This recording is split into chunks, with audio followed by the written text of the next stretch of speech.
Hi Destructicon, hello Nobunaga, hello Boyo, hello CEO, hello Green Ninja, hello Jose, hello Andalivia, hello King Crimson, hello Furl, hi Three Fish, hello Wabi Wabu, hello Feudy Feud, hello Fuzz.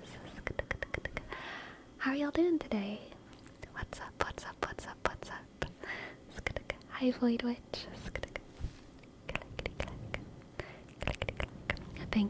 Thank you everyone. I wanted to do something that I could do with one hand. And also it's very difficult to straighten my bangs right now, and this helps kind of keep things in place. You know what I mean? So it's functional, purely functional.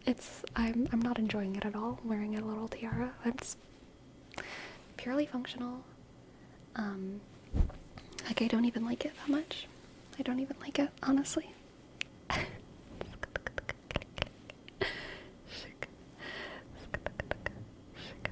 But I'm glad you guys like it. I'm glad you guys like it, okay? Are your bangs usually more wavy? I mean, they're not wavy, but they're not perfectly straight. You know, they're not wavy, but they just get a little chaotic sometimes. Like, you know, you can tell, like, these ones are straight, and then this one's, like, going, like, over there, and then this one's straight, and then this one's, like, oh wait, the other way. I'm reverse. You know, they kind of just, they go in chunks, and they go in whatever direction they want to go in.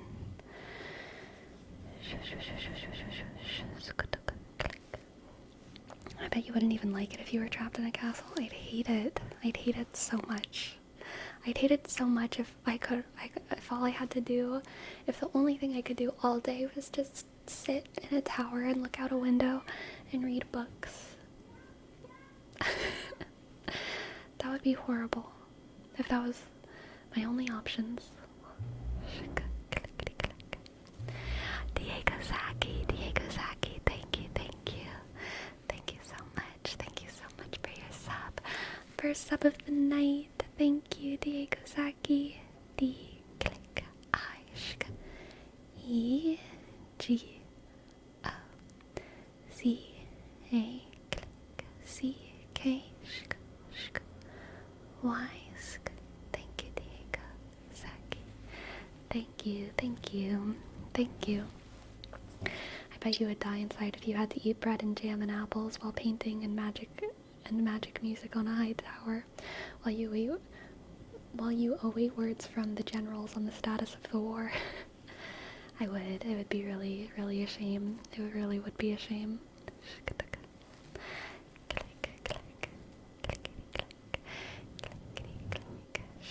Can't go for long walks in a castle. That's true. Oh, that's true. You know, oh, Kisley, thank you for gifting a sub. I appreciate it. I appreciate it. G click I dot S L I dot vibe sc. Thank you, Kisley. I've thought a lot about how that would be one of the most difficult parts about living in a monastery. Simply the walls. There are some monasteries that this wouldn't apply to in very mountainous places or like in Europe, but a lot of monasteries have all monasteries have walls, fairly tall walls around all of the edges, and that kind of precludes all sunset viewing for the rest of one's life, which is something I think is quite a sacrifice. Quite a sacrifice to be sacrificing sunsets.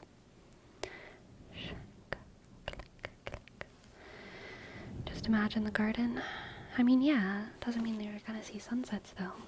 There's many wonderful things and many wonderful things within monasteries.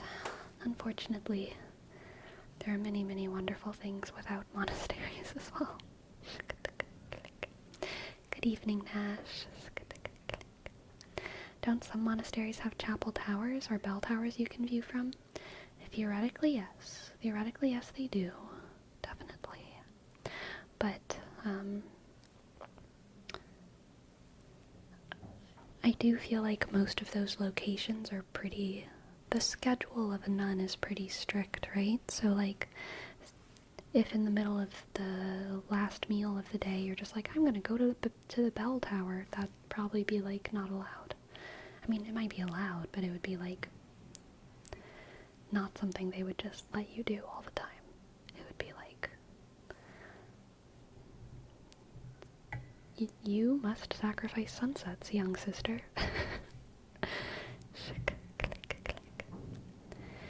I was reading up on leper isolation. Some churches had windows similar to the cloisters where the lepers could view mass from. Yes, yes, yes. Yes, I have heard of that as well. Oh, hell yes, Sleepy is on estimating with ASMR. Letting calls ring out and emails go unanswered. Time to get work done. Have an amazing day, chat. You have an amazing day as well, Crush. Thank you for stopping by. New to your channel, you a lit major? Nope. I am not, but welcome. Welcome to the chat. Welcome to the chat. Welcome to the chat.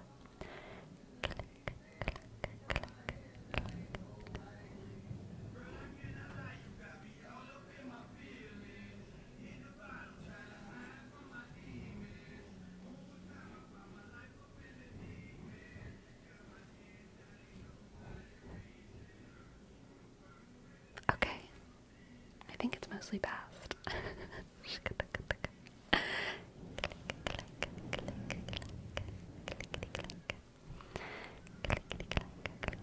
Watch me get copyright struck for that, y'all. I love Imagine Dragons. I feel like that wasn't Imagine Dragons, but I'm not sure. Thank you for the bits, Big Man Hans. Big Man Hans. What song was that? Who's to say? Who's to say?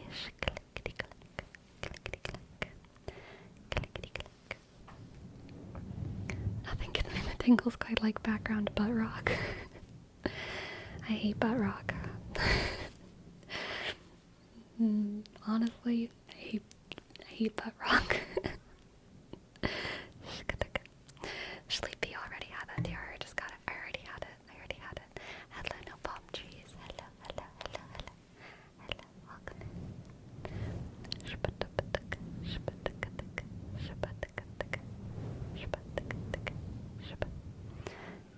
I'm so glad I finally caught your stream. Loved your YouTube pages. Aw, thank you, Hot Puppy. Thank you. Welcome to the chat. And Martin, hello. Thank you so much for your 14 months. That's amazing, Martin. Thank you. Click, A-shk, R-shk, D, click, Y-shk, N, click, 9, shk, 8, shk, 7, click. Thank you, Martin. Thank you, Martin. Thank you, Martin.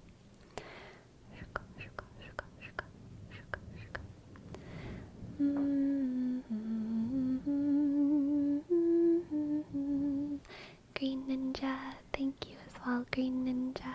Thank you for gifting a sub. Thank you, Green Ninja. Thank you, Green Ninja. G, click, R, sk, E, shk, E, sk, N, click, N, I, dot, N, click, J, dot, A, sk. Thank you, Green Ninja.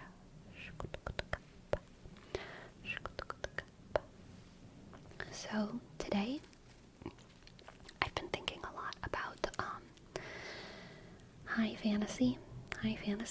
The main 3 high fantasy franchises, worlds, universes that I've been invested in my life are Lord of the Rings, Game of Thrones, and The Cosmere by Brandon Sanderson. Lord of the Rings, J.R.R. Tolkien. Game of Thrones, G.R.R. Martin. and The Cosmere by Brandon Sanderson. Specifically the Stormlight Archive, I would say, by Brandon Sanderson. And I was thinking, thinking about the themes of these high fantasy worlds is not at all novel or like new, but I was thinking about the themes in comparison to one another, the overarching themes. There's definitely specific themes when you look at like specific characters and their arcs about, leadership or whatever. But I was thinking about like the theme of the universe itself, the theme of the whole universe. And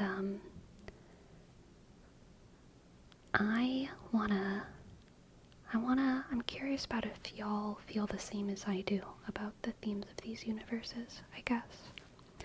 I feel like the major overarching themes in Lord of the Rings are about the nature of good and evil, the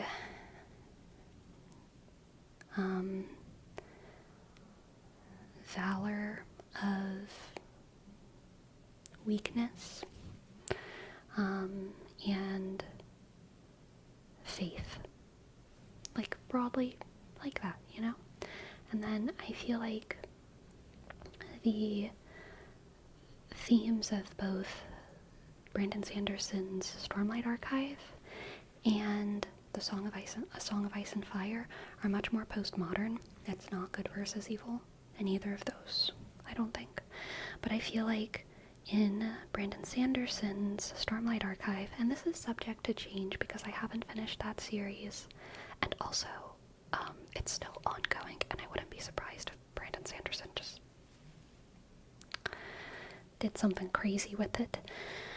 But I feel like it's the most postmodern of the three. I feel like it's very much like there is no good or evil. There's just kind of the side that you're on and your personal motives and your personal desires, most of which are rooted in fear, and everyone's just trying to get by, and the people on the other side might be secretly good if you look at it from their perspective, which is like very postmodern, right? So I feel like that's kind of the most postmodern one.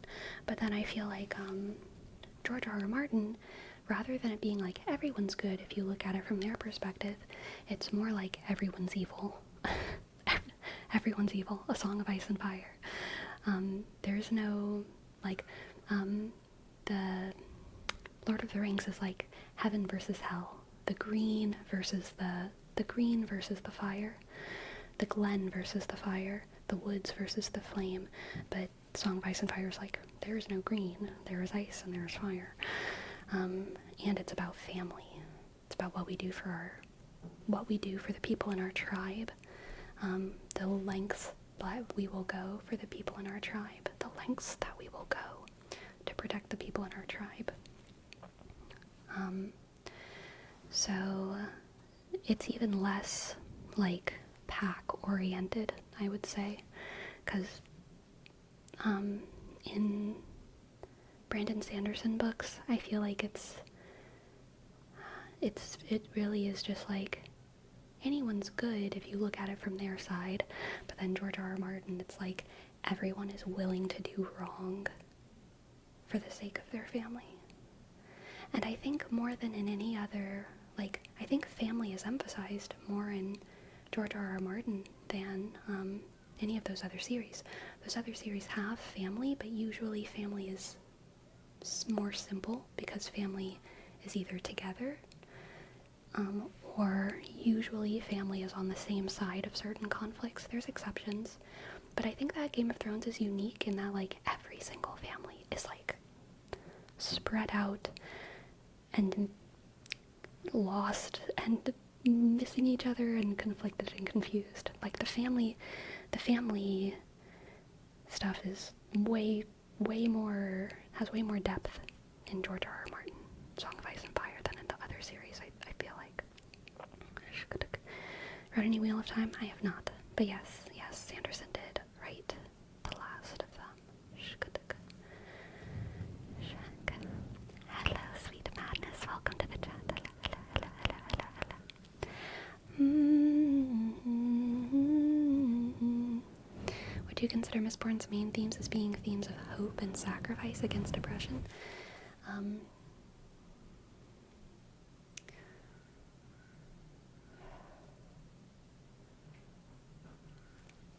mean, for the first book, and maybe even into the second book, I could still see Mistborn playing into that Cosmere theme of, like, everyone is good if you look at it from their perspective.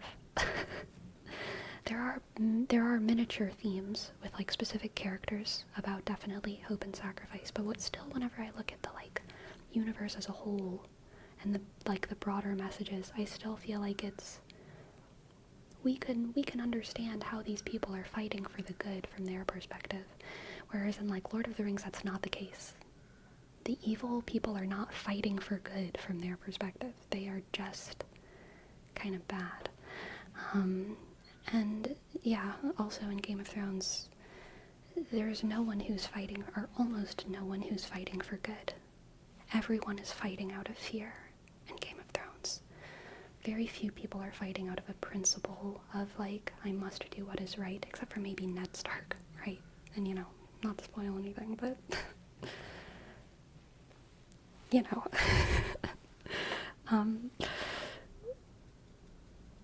And I mean, maybe that's an important expression of that theme. It's kind of how George R. R. Martin is saying, like, this is not a show about being good.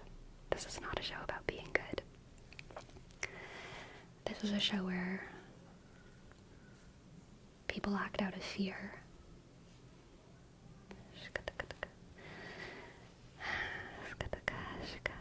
Great Ninja, thank you so much.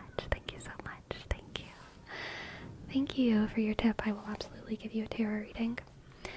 Sleepy, did you hear about the Jacob Geller book announcement yesterday? No. Varys, Good of the Realm. You know what? Good,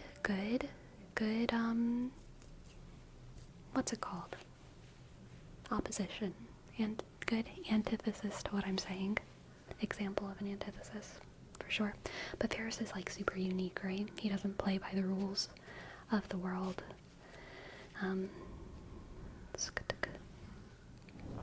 Hello everyone, I hope everyone had a great day. Yes, hello Rainbow Pig, I hope you had a great day as well. And then I was thinking, like, okay, well, what's the other high fantasy series I'm reading right now? Throne of Glass by Sarah J. Maas. And I was like, what's the overarching theme of that? Gaslight, gatekeep, girl boss. And honestly, I'm loving it. Okay, let's see. What do the cards have for Green Ninja? What do the cards have for Green Ninja? These cards are being weird. Why are these cards being weird? They're, like, sliding in a way I don't want them to slide whenever I'm trying to shuffle them. Stop sliding. Okay. What do the cards have for Green Ninja? First, we have the sun. The sun.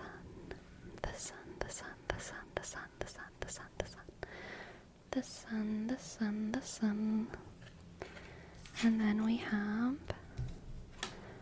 the Ace of Cups. Beautiful start, Green Ninja. Beautiful. Oh wait, no, King. Does it say King? Also still a beautiful start. The Sun and the King of Cups. The Sun and the King of Cups.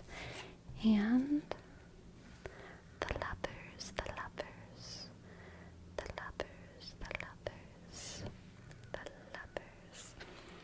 Green Ninja. Okay, I think this is a lovers about self-reflection, Green Ninja. I think you are going to have a lot of self-love very soon. I think you're going to be feeling yourself. I think you're going to be feeling like the best version of yourself, feeling love for yourself, and not love merely as in appreciation, that's kind of like the sun, right? Is like that appreciation. But the King of Cups is, I think, an active form of love. I think that you are going to feel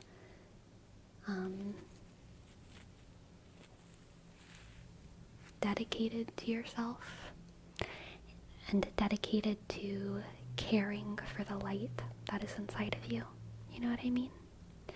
You know what I mean, Green Ninja. And you're going to, yeah, the you inside of you is going to love you. The you inside of you is going to love you. Let's get some more cards.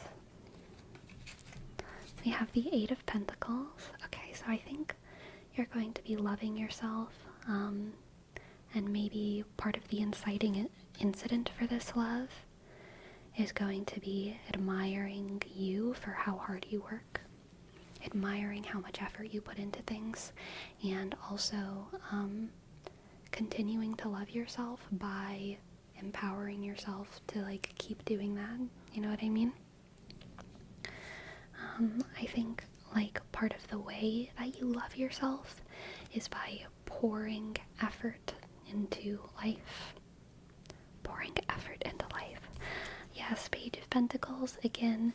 So I think that this like self-love is going to kind of rejuvenate your productivity in a lot of ways. Rejuvenate your productivity. We also have the High Priestess. The High Priestess. The High Priestess. The High Priestess. Priestess. I think the High Priestess is getting at how work for you is somewhat spiritual. A lot of people like separate their life. Different people separate their lives in different ways. Some people separate work and play and spirituality all into different things. Some people combine work and play. Some people combine rest and spirituality. Some people combine rest and work. Some people will combine rest and play. Some people separate rest and play and work and spirituality. Like different people have like different wombo combos of like what they put together and what they keep apart. I think for you, Green Ninja, your labor is connected to your spirituality. And I think that working is, depending on the type of work, right? But I think whatever you're doing currently, whatever labor you're pouring yourself into is feeding your love for yourself and also your love for the universe. And that is a spiritual experience. And your work, therefore, is deeply entwined with your spirituality. Your work is deeply entwined with your spirituality. Sparaki, hello. Thank you so much for your subs, Sparaki. Thank you. Thank you, Sparaki. S, click, F, R, O, C, K, click, Y, Thank you, Sparaki. Thank you. I appreciate it. Alright, let's get maybe 2 more cards. We have the Hierophant. Again, work and spirituality, discipline and spirituality.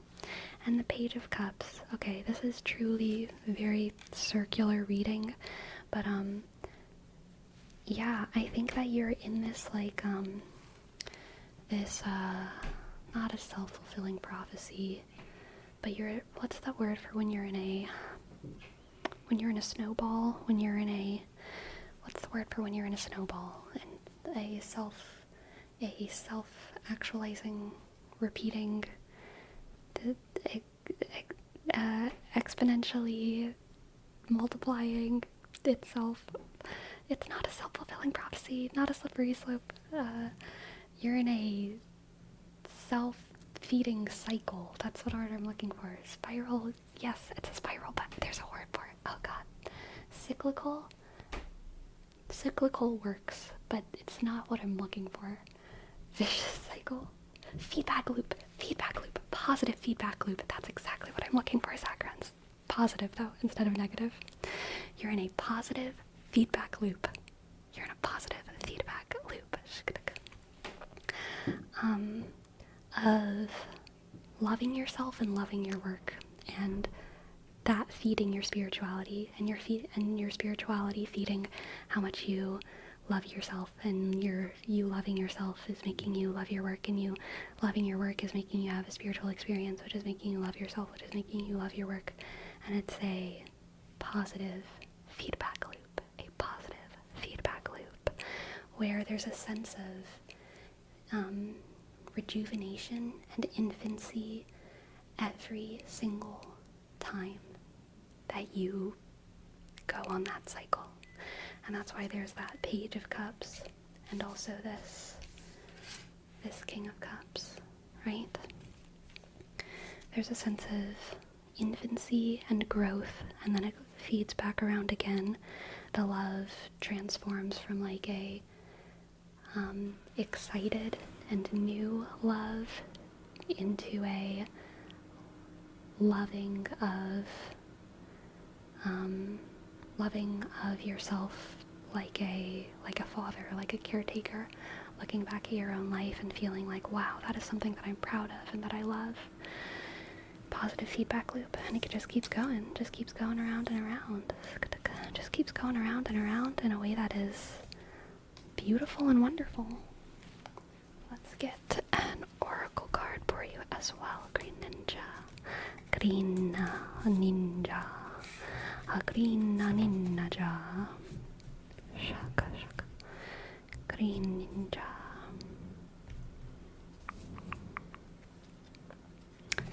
Sagittarius. I feel like Sagittarius comes up all the time.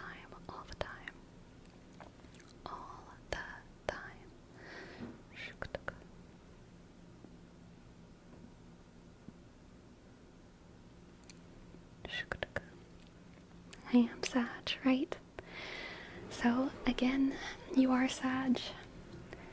It's just another affirmation of how the lovers is about the lovers in this reading, and your journey in this reading is about reflection, a loop, a positive feedback loop, a love of yourself that keeps coming back, Green Ninja. So feel that, okay? Feed your positive feedback loop. Give it your all. Work hard and love hard, okay? Love yourself, Green Ninja. You're doing great. Thank you so much for letting me read for you. I hope that you enjoyed, and I hope that I resonated. Thank you.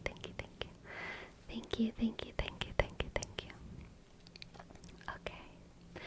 And Nobunaga, thank you as well for your $8 tip, $8.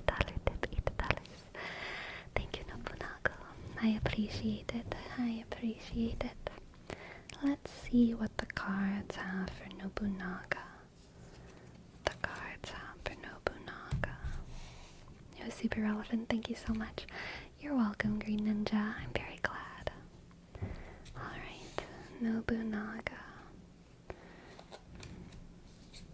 For you, Nobunaga, we have the Seven of Cups.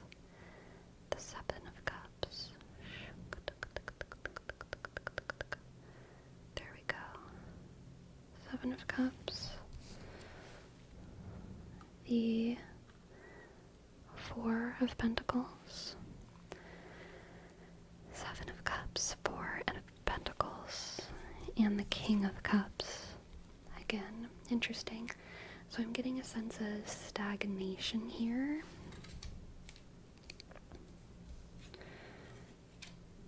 I'm getting like... let me think about how I should phrase this.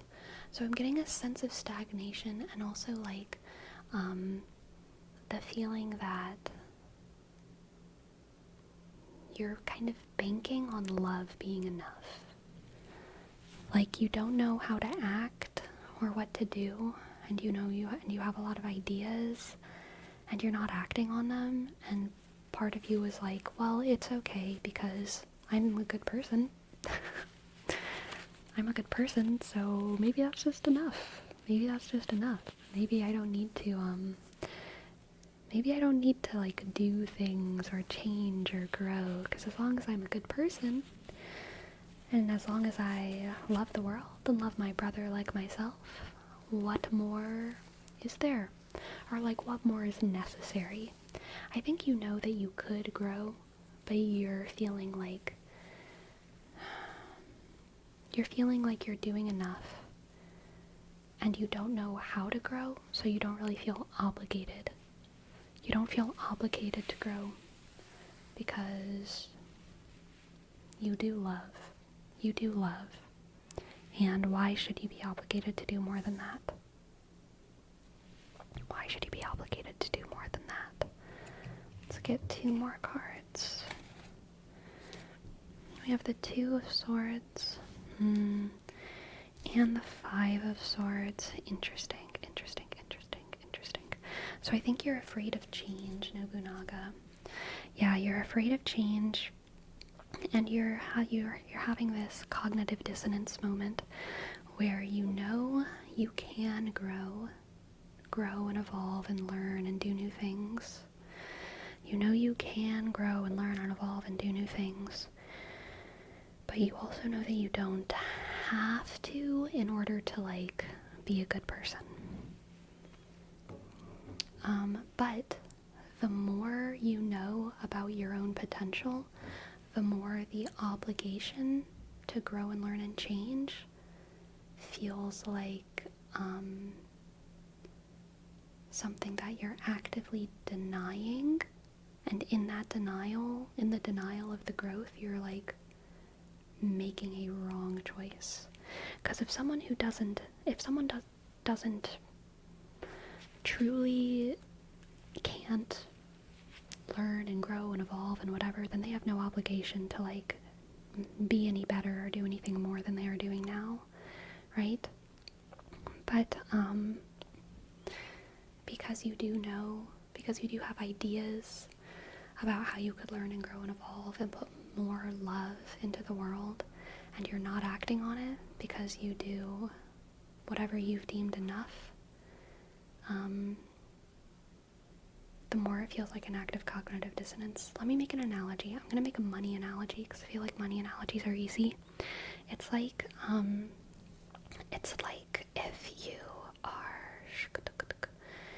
if you're like, okay, I'm going to donate $300 to charity every year.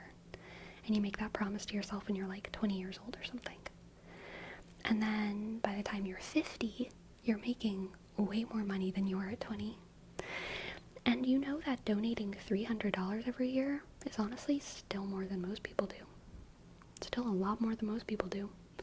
But now you're like, do I have an obligation to be donating more if I want to be as good of a person as I was when I was 20 and I was working a minimum wage job at Burger King? Do I have an obligation to do more? And the thing is that you're still doing great. You're still donating more than most people. You're still doing a wonderful thing that most people don't bother to do. But if you want to live by sort of the same principle that you did whenever you were younger, it would necessitate a larger sacrifice. And so there's like a cognitive dissonance there. There's a cognitive dissonance. And I don't think this is about money. This is about the love that you put forward into the world. So it's like the charity of the heart. The charity of the heart. And I don't know exactly what shape that takes for you. I don't know what shape that takes. It could just be how willing you are to be emotionally present for the people in your life, or how much time you're willing to give to the people in your life, or just how thoughtful you're willing to be. But I think you basically have the means as the King of Cups to give a lot of yourself, to give so much of yourself, or not to give so much of yourself, but to give a larger amount than you did when you were younger, which would require the same amount of energy that you did when you were younger. but it's much more than it was back then, if that makes sense. And that cognitive dissonance is a choice. It's a choice, Nobunaga. You still give a lot more emotionally than most people do in life. You still are more emotionally present, more empathetic than most people. But because you have the ability to do more, because you have the time and the heart space to do more, you have to make a choice to either give more of yourself emotionally or to change your principles, to change your values. And that is, those are your options. And I can't make the decision for you. Like, I think it's fine to change your values, okay? I think it's fine to change your morals. And you might be at a point in your life where you're like, I just gotta change this principle because maybe I don't want to be the kind of person who is a king of cups. Maybe I want to be a king of swords, you know? Maybe I don't want to be this, like, emotional person like I was. So maybe I should just change. Or you try and keep your identity, which entails sacrificing more than you used to. I hope that makes sense. That is the choice at hand, Nobunaga. I hope that resonated, and I hope that makes sense. And thank you for letting me read for you. I hope you enjoyed. Thank you. And JD, thank you. Thank you, Silent Wolf, for giving JD another month. J, click, A, sk, D, click, E, shk, underscore, 1, shk, 7, shk. Thank you, JD. Good.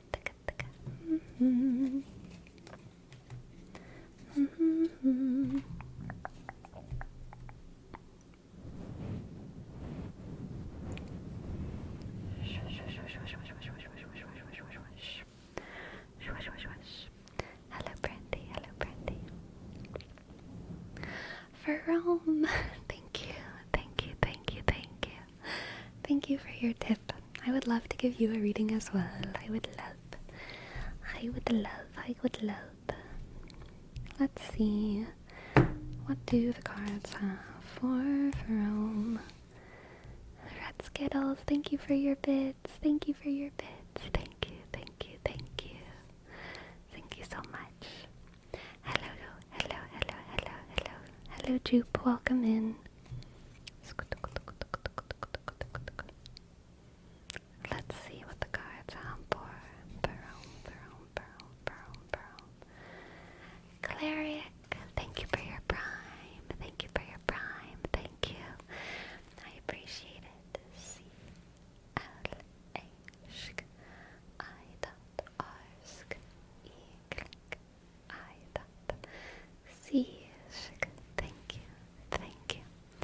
Thank you. Good evening. Okay. For Rome, we have the Ace of Wands. Okay, Aries. I see you. If we get the Emperor, that's super Aries. We have the Ten of Pentacles.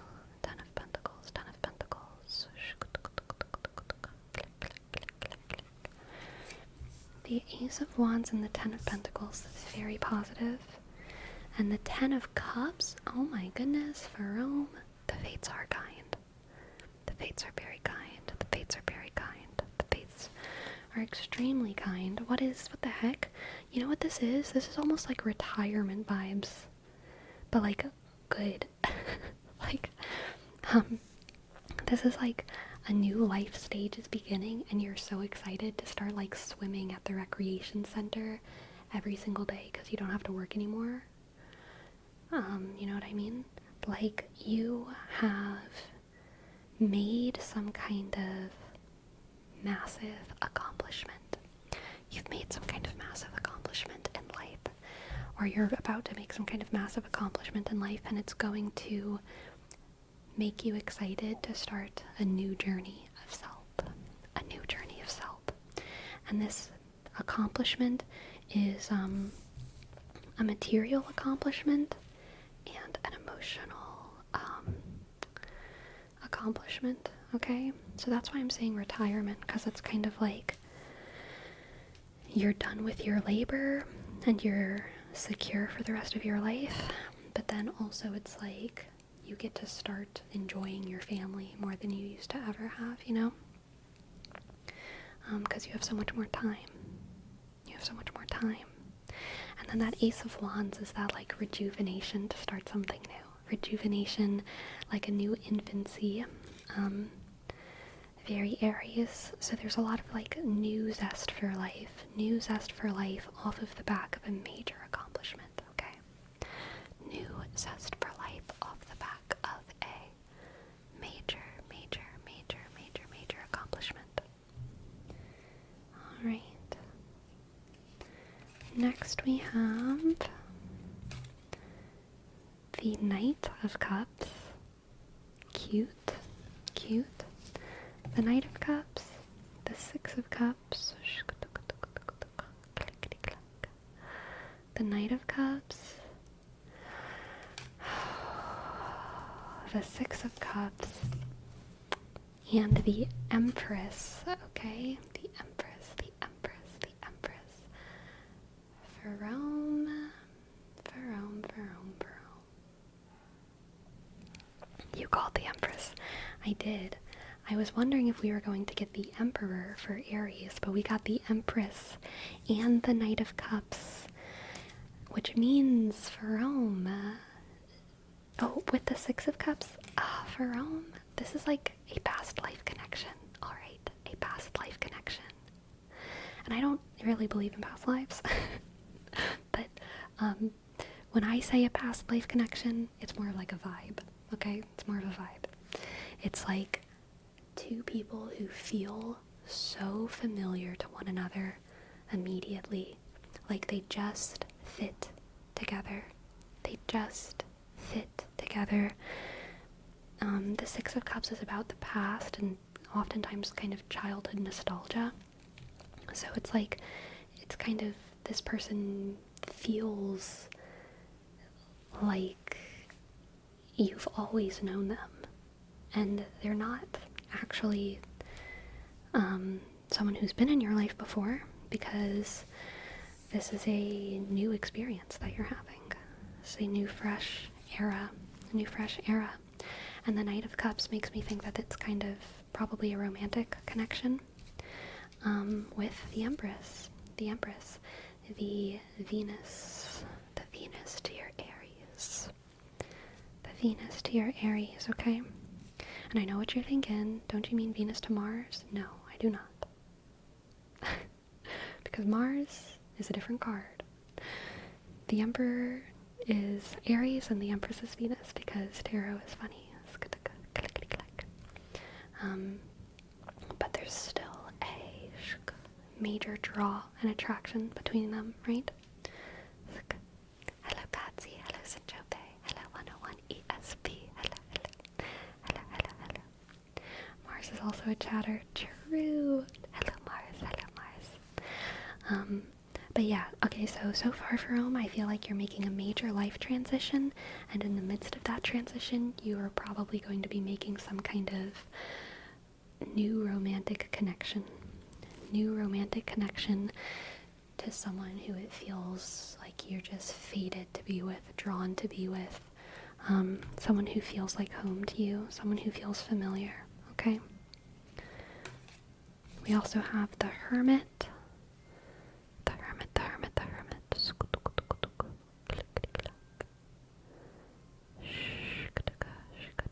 Let's see if we can get this to focus. There's an ice cream truck outside. Come on, card. Focus.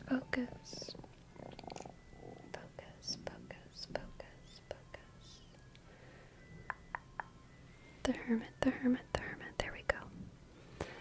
And Temperance. Clickety-clack, clickety-clack, clickety-clack. Shaka, shaka.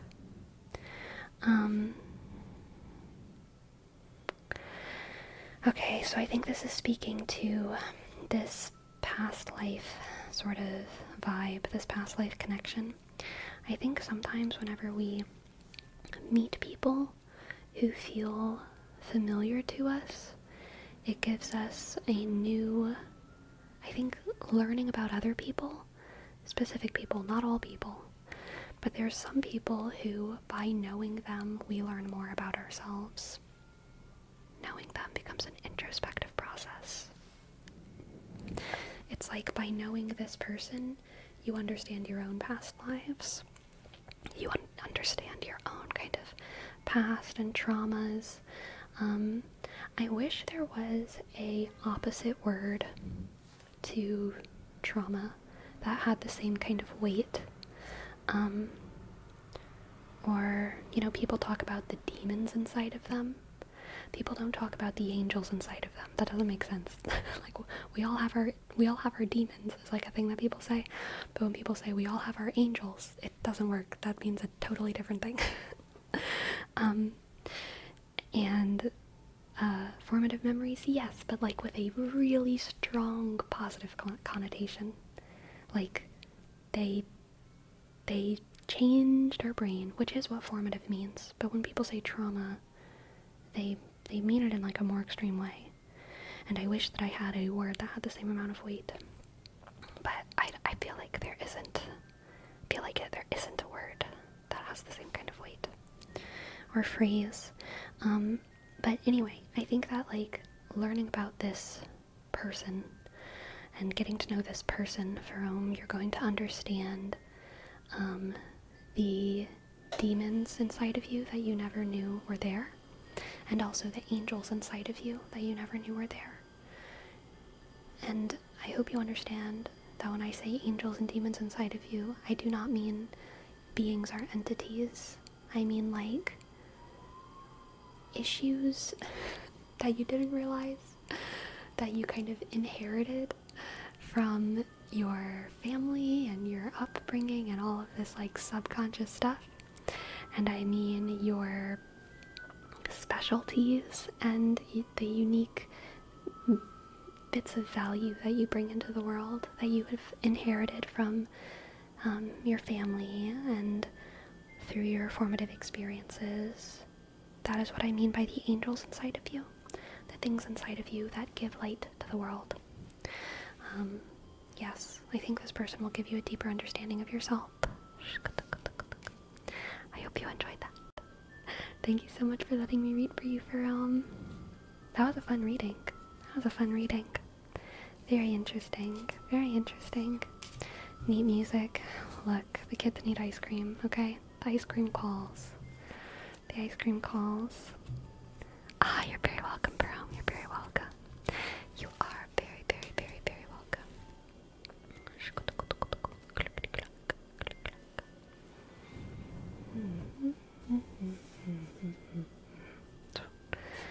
Why joy to the world?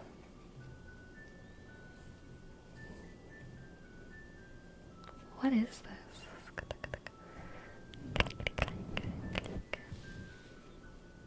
I don't even know this song, I don't think. I need ice cream too.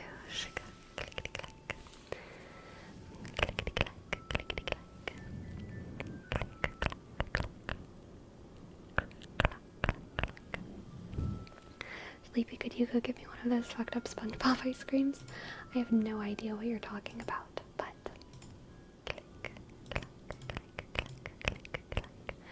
sure, of course. Oh my goodness, Destructicon. I don't want to. Thank you for your tip. Thank you so much. I don't want to talk to them though. I don't want to go out. I don't want to talk to them. But thank you so much. What's your favorite ice cream?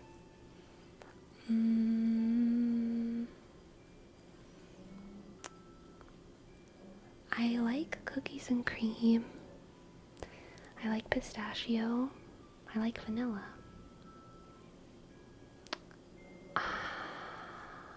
Yeah. I like cookie dough ice cream as well. I like cookie dough. I'm not too picky. If I donated $50, would you go talk to them? If you donated $50, I would consider it. If you donated $50, I would look out the window and I would check the situation and then come to my conclusion. But that's all I promise. Y'all, I live in a sketchy place. I'm not going out there if it looks at all sketchy. Especially walking out there with a tiara. Yeah, okay. I look good on top, right? Like I'm wearing like this little frilly thing and this little tiara. I have like ripped sweatpants on though. So I don't know. I would need a second. To go put on some like real pants.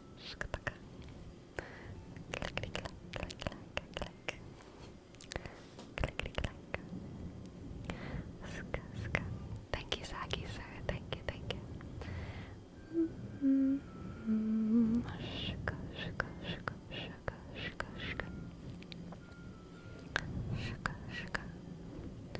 Have you watched the live action Avatar yet? Yes. Yes, I have.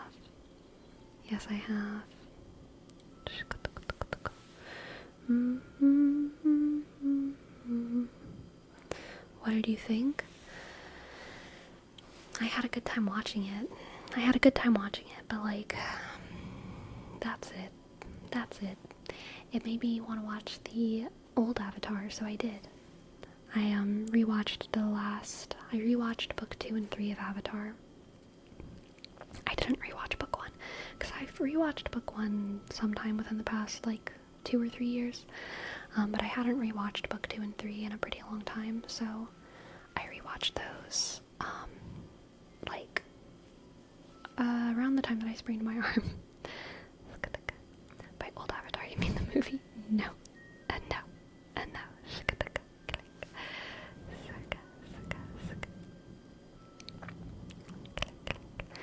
I think the live action was okay, but yeah, I don't think there's anyone in the world who prefers the live action Diego Saki, so you are not alone in there.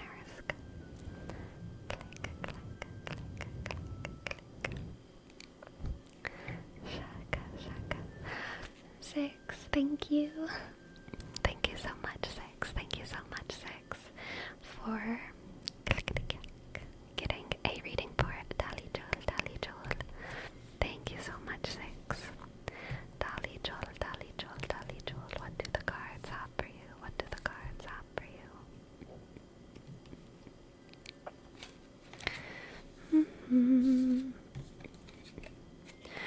Okay, we have the tower. The tower in this deck is interesting. It reminds me of the last unicorn. It's a unicorn that doesn't have its horn anymore. The Last Unicorn is one of my favorite fantasy books by Peter S. Beagle.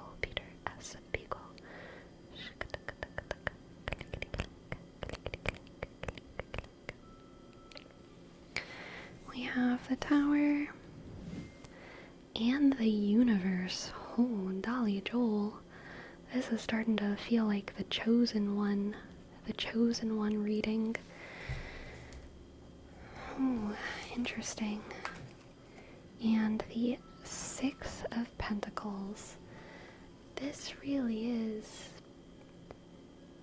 feeling like the chosen one, Dolly Joel. Main character energy all around. Major transformation. Oof.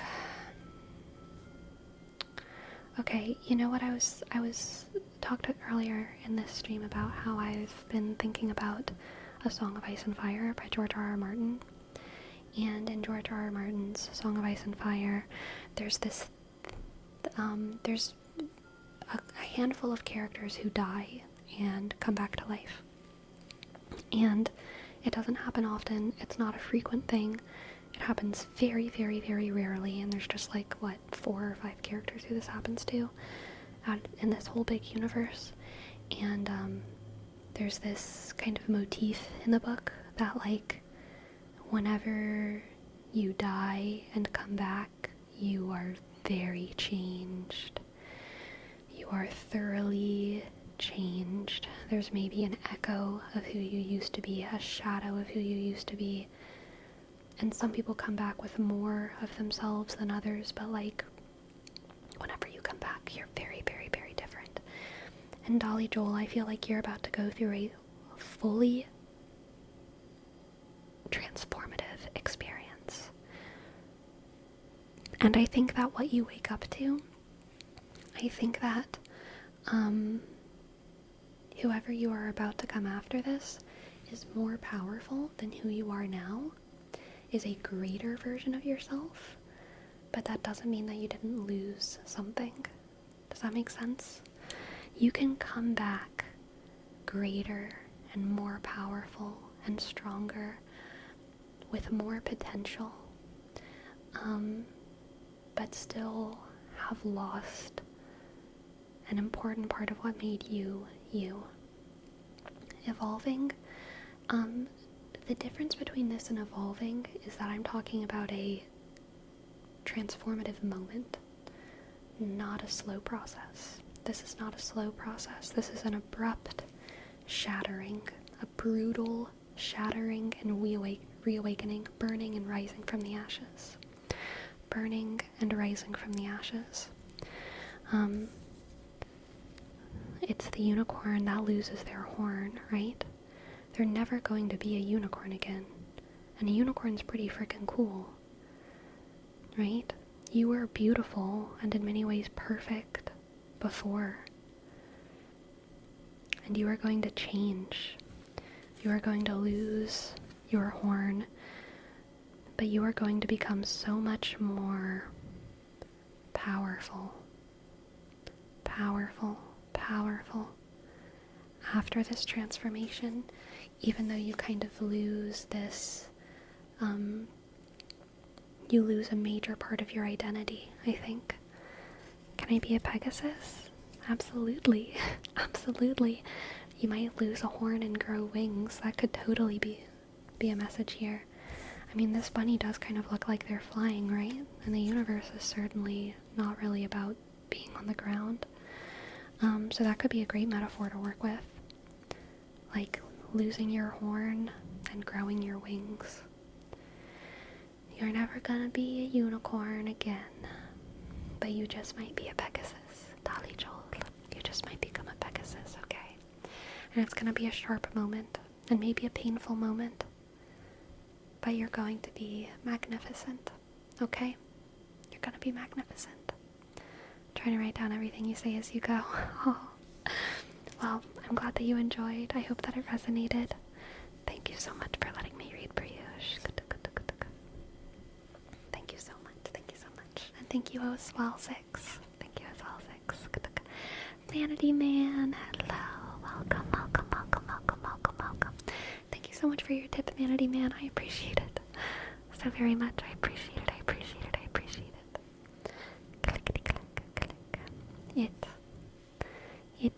It would be a joy to give you a tarot reading. Manatee Man. Manatee Man. What is dead may never die. Yes, exactly, exactly. What do the cards have for Manatee Man? Manatee Man. Manatee Man, we have the King of Wands, the King of Wands, the King of Wands. I hope you have a good food, Sinchobe. Thanks for stopping by. Clickety click. Manatee Man, we have the King of Wands. Whoa. Justice. Justice. Justice. Justice. The Ace of Cups. Okay. And Strength. Wow. Wow. There will be more cards, but we've already got something pretty strong here going. Okay, Manatee Man, this is about karma. and personal growth and learning that you can love people in a different way from how you used to. Okay? This is a reading about becoming less shallow. I don't know if shallowness is something that you've ever struggled with or you feel like you have, but I truly feel like this reading is about the evolution of you from someone who's maybe a little bit more aesthetically focused or ability focused, and learning how to love the people around you or a person around you based on something a lot more deep than that. And I think there's going to be a sort of karmic justice to it, because I think that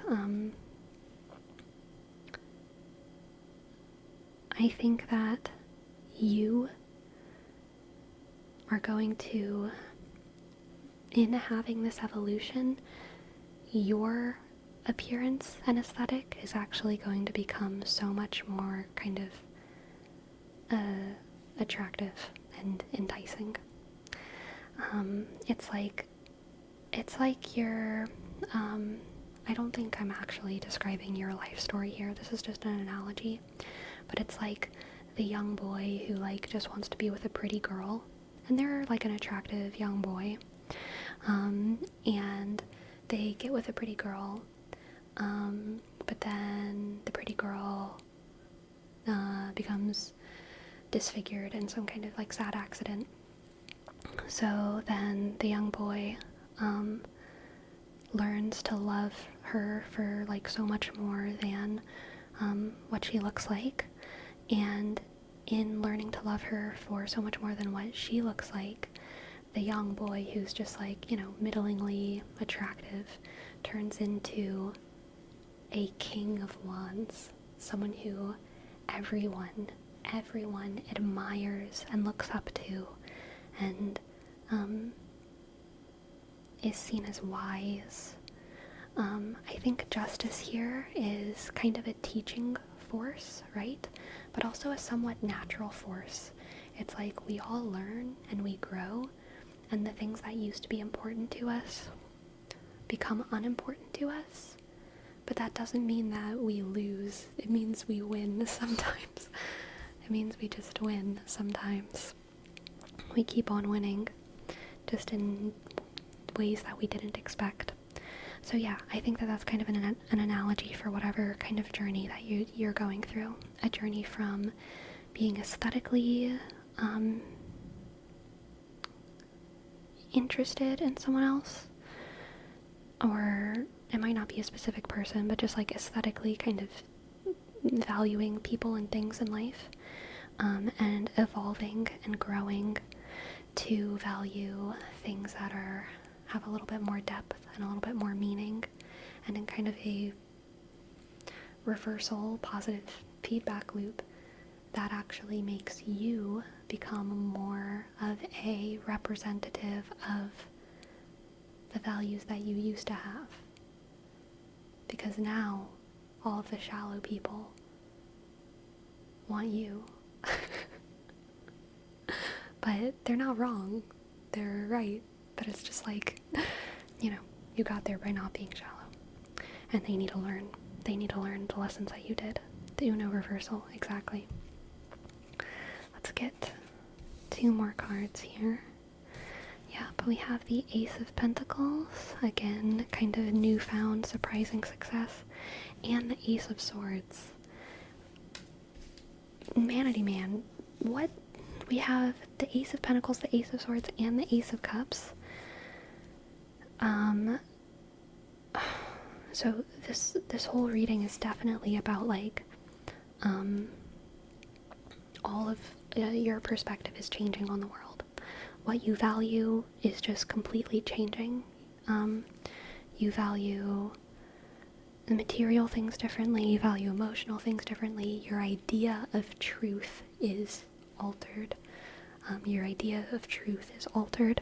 This is kind of like someone like deconstructing their religion or something, and somehow coming out of the end with even like a more grandiose vision of the universe than they had when they were like Mormon, which like a lot of people go through like a deconstruction and come out feeling a little bit like sadly disillusioned, but then there's some people who come out of deconstruction feeling like just complete awe and gratitude for the universe that they could never really have whenever they were more religious. And this is kind of something like that. Like your entire perspective on the world and life, I think, might change in the future, and it's going to be a massively positive shift. And I think it's going to be something that like it sounds like silly. It's going to be something that sounds silly. You can never imagine this happening. You can't predict it. You might be hearing it now and be feeling like there's no way that would ever happen. But I feel like it's gonna happen, Manatee Man. I feel like your whole perspective on the universe might change, your whole perspective on truth. Another revelation yet awaits you in this life. Let's get one more card, because I'm just so curious. Oh my goodness, the Ten of Swords. Aces and the Ten of Swords. Yeah, this is the death of your old self. The death of your old self. Very similar to the unicorn reading right before this. Except this isn't about losing something beautiful. This is about shedding a person who you choose to shed. Shedding a person who you choose to shed. Your values change, your belief system changes, your perspective changes. And so you say, you know what, that person who I used to be,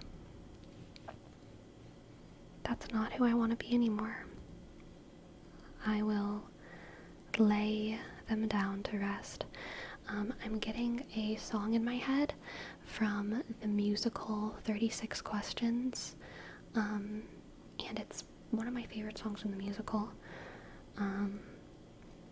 where the main girl, she's been faking her identity for like the past, I can't remember, like 4 years or 3 years or something, 5 years, I can't remember, but she's been faking her identity for a number of years. And she, with her husband, who she's been lying to for the past many years, she burns all of her fake documents and kind of tries to resurrect her original self. And I don't know if I remember the lyrics, but it's like, there's something to the ritual of setting old shit on fire. The something, something, something, and something, some, da da da da da, something. I can't remember the lyrics. I wish I could remember the name of the song, though. I'm gonna try and find the name of the song so I can recommend it, because it is a good song. I just haven't listened to that musical in a long frickin' time. If I remember correctly, though, it's basically the finale of Act 1. Shk, shk, shk, shk. It's, shk.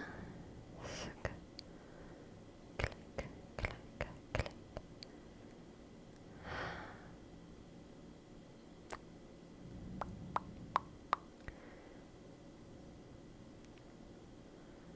Dang, I don't know which song it is. I think it might be Judith Ford. The fourth song. 1, 2, 3, 4. 1, 2, 3, 4. 1, 2, 3, 4.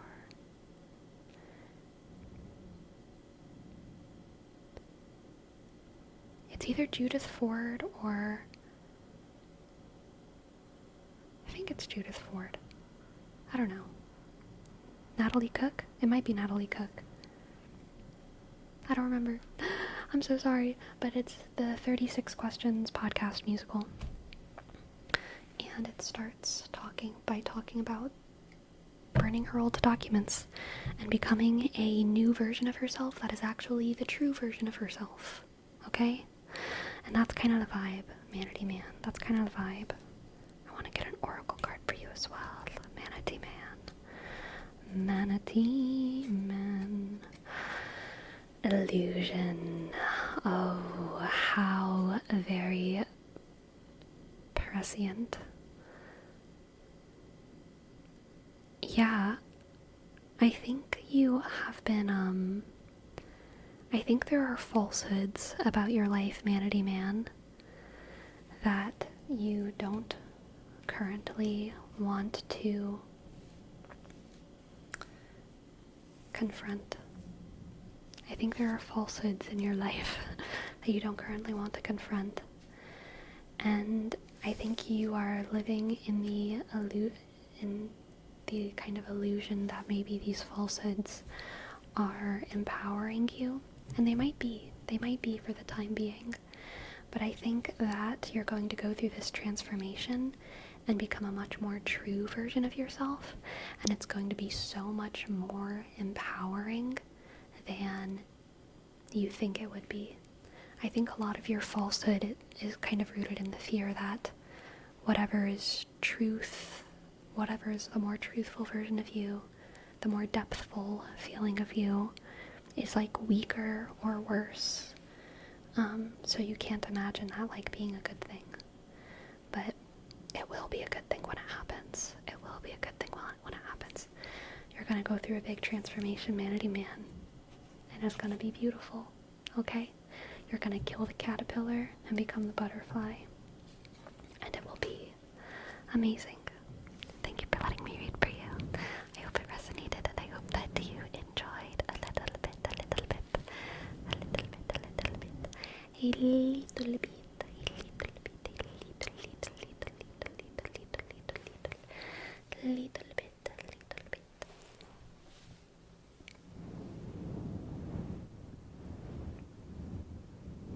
Un poquito.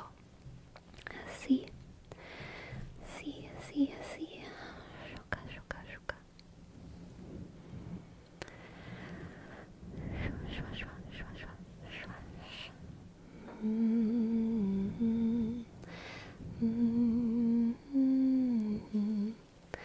Nobunaga, you're a unicorn. You're a unicorn. You're a unicorn. You are a unicorn. You are a unicorn. You are a unicorn. King Crimson, thank you, thank you, thank you, thank you, thank you, thank you for gifting a sub. Hello, hello, hello, hello. Thank you for gifting a sub, King Crimson. K, click, click. I, sk, N, click. G, click.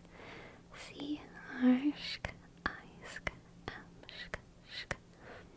S, O, sk, N, click. Underscore, underscore, underscore. Underscore, underscore, underscore, underscore. Thank you. Thank you. Thank you, thank you, thank you, thank you. Shka, shka. You're a unicorn. You're a unicorn. Sleepy, since you're feeling Fantasy Regal, have you watched season 2 of Shield Hero or caught up to Free Run? I still have not watched season 2 of Shield Hero, but I am caught up on Free Run. I am caught up on Free Run. And I'm also now caught up on Solo Leveling. I watched episode 9 yesterday. I really like Solo Leveling. It's a good show. It's a good show. I'm enjoying it. Click, click, click. Free Run is so good. Oh my god. It was an annoying cliffhanger. Y'all, that's the kind of cliffhanger I don't like. I like a cliffhanger when a story concludes and then another one begins. You know what I mean? The end of a book where everything is tied up and then it's like, oh no, the start of a new journey. Free Run just ended in the middle. There was nothing tied up. Free Run just ended in the middle. Truly, it was a frustrating and annoying ending for me. Like, I disapprove. I disapprove of ending the season right there, okay? Free Run isn't over, though. I know it's not over. Wait, is it?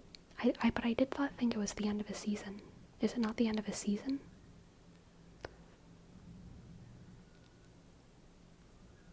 Oh, okay, maybe I take back what I said. Maybe I take back what I said. Click, click, click. Sounds like they did their job then if you hated the end of a season. Yes to what, Dolly Joel? What? Is it the end? Was whenever they went into the room with, the fake version of her, the clone? Is that not the end of the season? Because that's the last one that I watched. Okay. Okay, then I approve. It's okay. There's still hope. There's still hope. Okay. Good. Good. I thought that was the end. Shuck. Click, click. There will still be more episodes to come. Good, good, good, good. Click.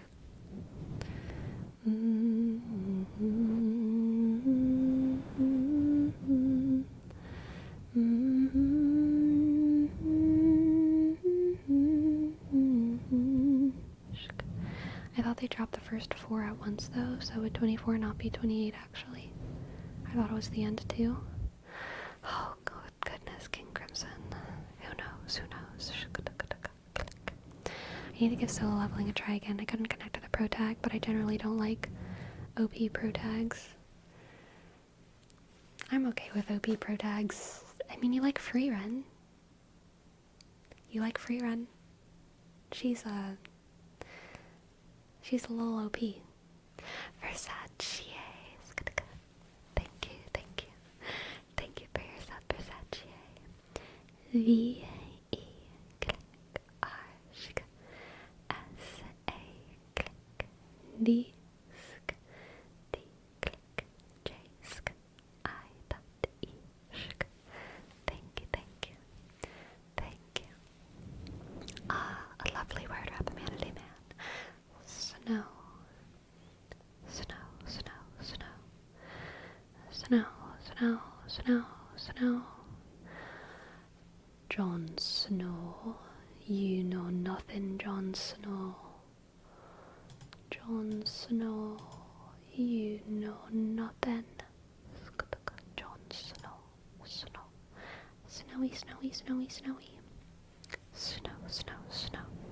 Sugar. I kind of want to rewatch Game of Thrones, y'all. I'm in like a Game of Thrones mood. But only the first 3 seasons. Because those were my favorite. Everyone is always like, season 4 and 5 are good too. I disagree. Season 4 is fine. But for me, there is a clear quality drop-off after the end of season 3. Okay.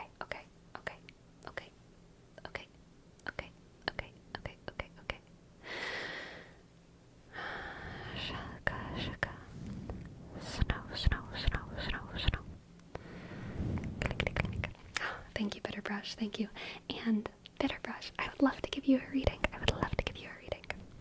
Trust me, as someone who went to the solo leveling premiere in London, it gets so good.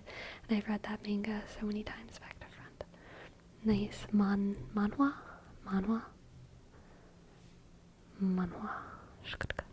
Most cold take ever. Whatever. Whatever, Destructicon. Manhwa, be the Korean name for comics. I kind of figured that was true, but I didn't want to assume. But I was like, I feel like Batsy wouldn't misspell that. But then I was like, I don't want to embarrass Batsy if they did misspell that. But like, that was so very believable. I was like, I bet that's the Korean word for that.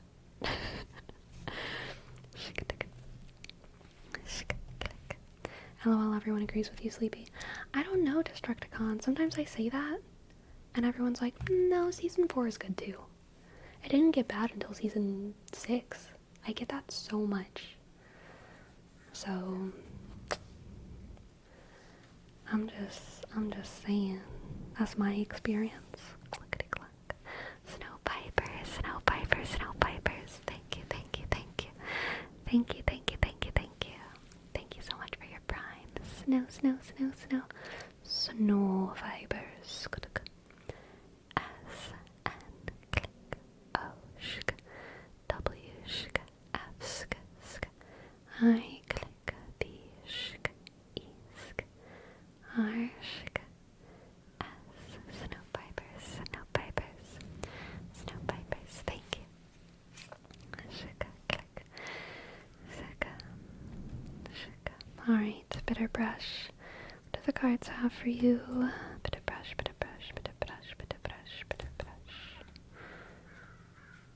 The crows.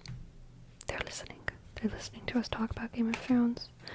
Okay, bitter brush. For you, we have the Knight of Pentacles, the Knight of Pentacles, the Knight of Pentacles. The Three of Wands. Lovely, lovely, lovely. The Knight of Pentacles, the Three of Wands, and the Five of Wands. Five of Wands. This is giving fun, but like chaotic fun. This is like you and your cousins doing crazy stuff in the backyard and hoping the aunts and uncles do not see. But you're all taking care of each other and you're all being safe. But like if the adults saw, they would not approve. But you're being safe and you're having fun. But if the adults saw, they would not approve. Okay. They would not. They would not approve. That's the vibe, bitter brush. I feel like you have some fun in your future. I'm going to a convention next week. Perfect, perfect, perfect. I think you and your squad are going to be taking care of each other, alright? In each other's corner. Doing good for one another. Making sure that each other are okay. And having fun. And also, like, feeling cute, alright? Feeling cute.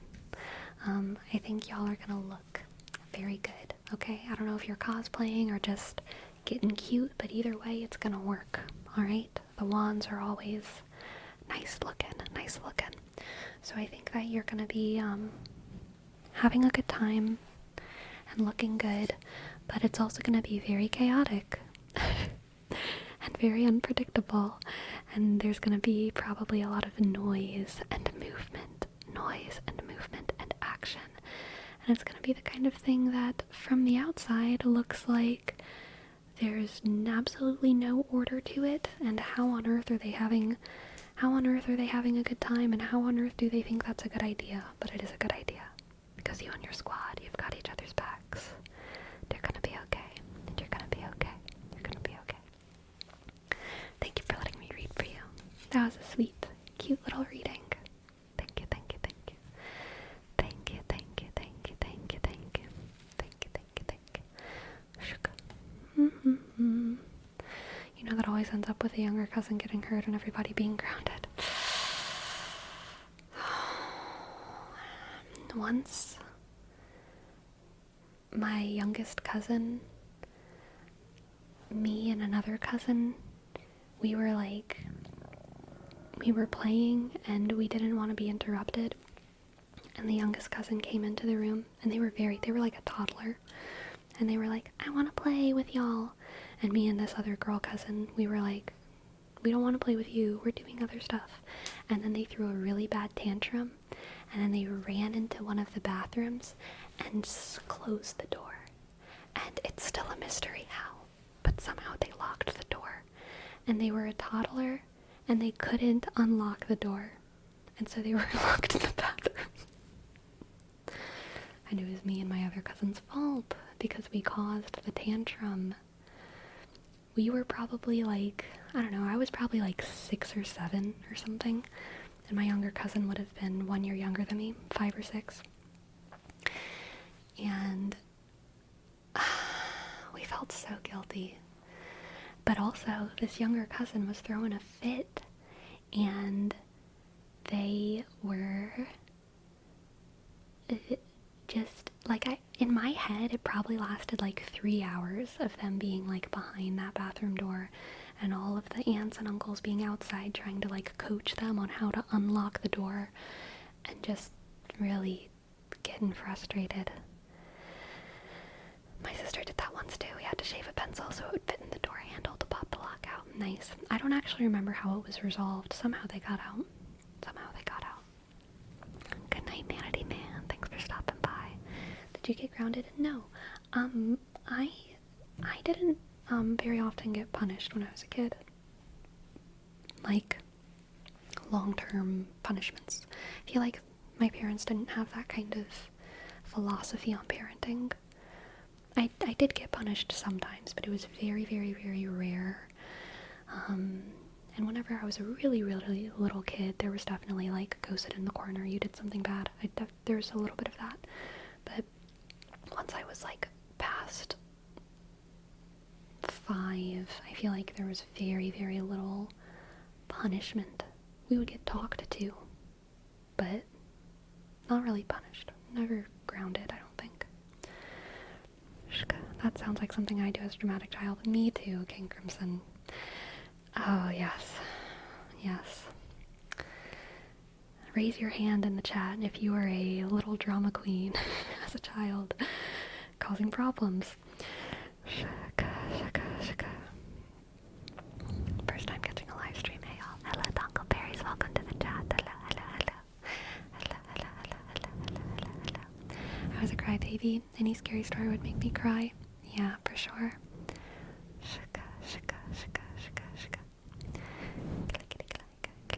What did you have to do to get punished like that? Sitting in the corner? Like timeout? Honestly, I don't really remember.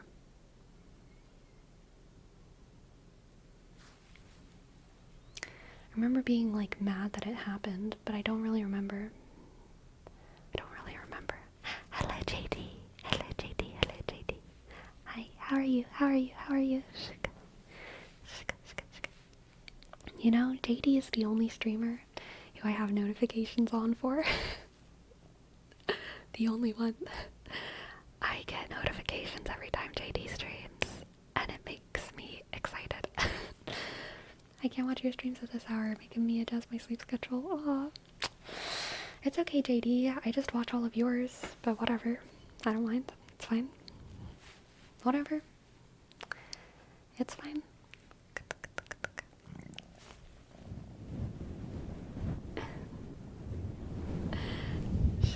JD's been teaching us new words lately. Very nice, very nice, very nice. I remember when I embarrassed my teacher in school, my mom took away my Game Boy Advance, and I was sad because I couldn't play Kingdom Hearts Rechain of Memories. Oh no, that is so sad. That is so sad. Oh, that's very kind of you, Donko Berries. I'm glad you're enjoying. I'm glad you're enjoying. Yeah, the only time I had like a device taken away was in high school. I think it was freshman year. Freshman year of high school was my worst grades I ever got. And I don't even think it was the end of a semester. It was like mid-semester. We got like a half-semester grades report. And I think I had a C in like 3 classes, which was more C's than I had ever had. It was like C's, and then like I had like 3 C's and like 2 B's and only like 2 A's. And my parents were used to me having like all A's and 1 C in math. And they were like, oh god, someone is someone is getting distracted. And so I didn't get my phone taken away, but there was, I think, like a 1 or 2 hour period where like when I got home, they, like I wasn't allowed to use my phone, and then after those like 1 or 2 hours, I can't remember how long it was, I was able to come back and get my phone. But like the thing is that my phone had nothing to do with it. I did not care. It was just band. I was just putting all of my brain into band, and I also just like during those 2 hours without my phone, I wasn't doing my homework. I was just like reading my book and practicing my saxophone. It didn't actually make me perform better. The thing that made me perform better was when my teachers changed and I started enjoying my classes again. This gets back to what I was talking about, I think, last stream with like, I'm very bad at being disciplined. I'm lucky that like I enjoy most things in life, but whenever I stop enjoying things, it's really hard for me to like do them. And so in school, I was lucky that like most classes I enjoyed, and most classes I did well in because I was interested. I would get in class and I was like interested in what the professor said, and I wasn't confident, but I was happy to learn, and I felt like I could learn. But there were some classes that felt impossible for me to learn and felt unfun for me to learn. So I would just like kind of check out of those, and then I would end up getting a C. But like, as soon as the class changed or my teacher changed, I would be excited to do it again. So I just needed I literally just needed the class to be fun, and then I would do well. And in my opinion, my standards for fun are pretty low, okay? But an ideal student does do well, even when class isn't fun. So, definitely an issue. Once at the end of school year, I had bad grades in conduct. Whoa, so my mom uninstalled video games from the PC and I was crushed, but then I figured out I could install it in a hidden folder. Nice. Heck yeah, good job, good job. We're taking your band away. They knew they couldn't do that. They knew they couldn't do that. Clickety click. Clickety click. Weirdo shrub, weirdo shrub, weirdo shrub. Thank you, weirdo shrub. Thank you for your sub. Thank you, thank you, thank you. W click esk. I click arsk. Disk. O S H click arsk. U B shk. Thank you, weirdo shrub. Weirdo shrub, thank you. Click.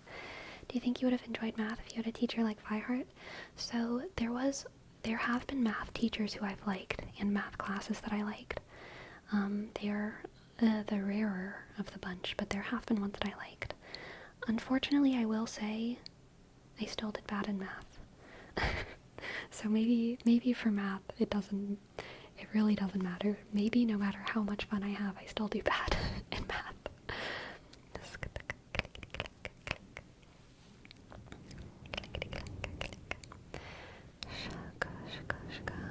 Did you bring your teacher's apples? I don't think I ever brought my teacher's apples, but I have whenever I was really little, like kindergarten, first grade. I remember bringing my teacher's flowers some days because my mom had a garden, and my mom would be like, your teacher would love it if you brought in some flowers from the garden. So I would, before the bus came, I would like go outside with my mom and we would pick some flowers and cut them and wrap them up. And then I remember like sitting in the school bus with like flowers and feeling so proud of my flowers on the school bus. But I was very shy, so I wasn't talking to anyone. And then I was, and then I remember like giving them to my teacher and feeling good about it.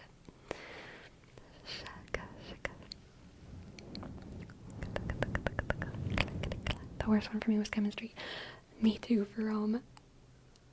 Chemistry and pre-calc were the worst. My worst classes in high school. Pre-calculus was probably actually the worst, but I gave no fucks. Pre-calc was my senior year, and I cared so little, that even though I probably had the worst grades, it didn't hurt me that badly emotionally.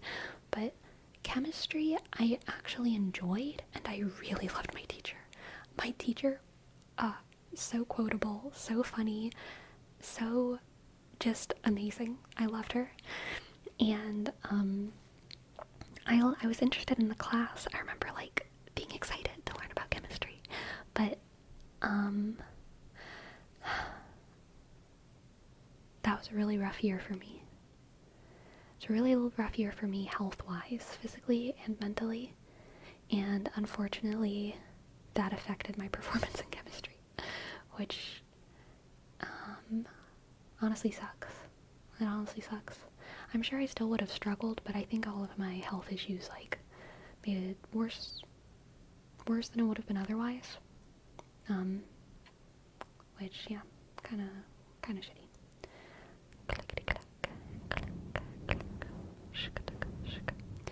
My math class was in the morning. I had 17% attendance. Dang. Yeah, whenever I got to college, my worst class was geology. Geology was one of the only 2 classes I ever dropped. And it was a similar situation. I couldn't make it there in the morning. I like walked to school whenever I was in college, and most of the buildings that I had to walk to were about 30 minutes away from where I was living. but the geology building was on the other side of campus, so I had to get there. I think my class started really early, like 7:30 a.m. or something, like crazy early, and it was the longest walk I had. I think it was a solid hour, if not more, and getting there was really tough because I was stage managing. It was my first time stage managing a show, and so I was usually at rehearsal until about 10:30 p.m. and then I would have to go home and do homework, and that was rough and unhealthy. And you know, something had to go because I was struggling. I was really struggling, and whenever I finally decided to drop, it was because I realized I hadn't been to class in 2 weeks, and I didn't even know that I skipped a whole test.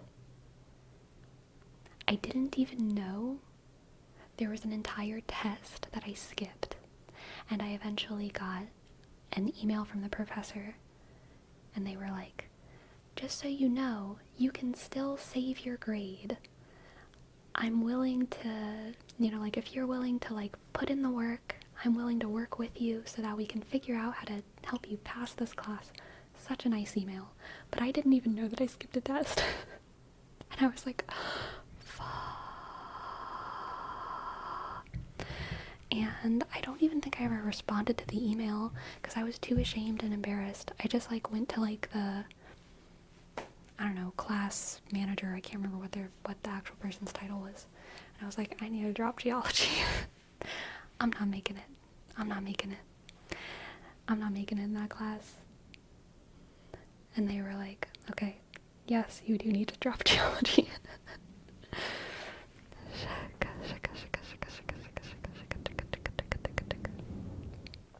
Saving my grade. I didn't even remember I have this class. Yeah, truly. Truly. Instead, I decided I can't remember if it was the next term or the next year, but instead I took Science and Society, which was so much more fun. So much more fun. For my degree, I remember I had to take 3 science courses. 2 of them needed to be in a series, and 1 of them needed to be a standalone. So I needed to either take like Biology 1 and Biology 2 and Geology, or I needed to take Physics 1 and Physics 2 and Biology 1, or I needed to take Astronomy 1 and Astronomy 2 and Geology. Like, I needed to take 1 series and then 1 other science. And I did Astronomy 1 and Astronomy 2 and Science and Society. Science and Society, it was kind of like research literacy. It was kind of like a research literacy class, which honestly came in handy in my life. Like, I did learn a lot about research literacy, so it's benefited me probably way more than like taking biology or something. But also, because it was research literacy, every single week we kind of tackled like chapter 1 of another science. So it was like research literacy, but every week we would be like, this is biology week, this is physics week, this is, what's another science? This is geology week, this is, what's another science? I don't even know another science. I don't think we did any neuroscience. But every week we would kind of do a different science. I know we did like evolutionary biology one week, but that's kind of just more biology. Science. Yeah. But it was fun, and I really liked my professor. And also, there was this guy in my class named Jeb, and this was during, like, I think it was a little bit after the 2016 elections, but the 2016 elections were still on everyone's mind. Yeah, it was definitely after. It was like 2 or 3 years after the 2016 elections. But they were the only other Jeb I've ever met in the world besides Jeb Bush. Like, who who else in the world has the name Jeb? Except for this one other kid in my science and society class. And so I remember I had him saved in my phone as like Jeb exclamation point, because Jeb Bush's, that was his, all of his signs had exclamation points that were just like Jeb. And I don't know. It was just there was something very adorable about all of Jeb Bush's campaign signs. I don't remember anything about what he stood for. I'm sure he was disagreeable, but like I always thought his campaign signs were just so kind of cute because they were just Jeb exclamation point. Yeah, please clap. Oh, Jeb, gotta love him.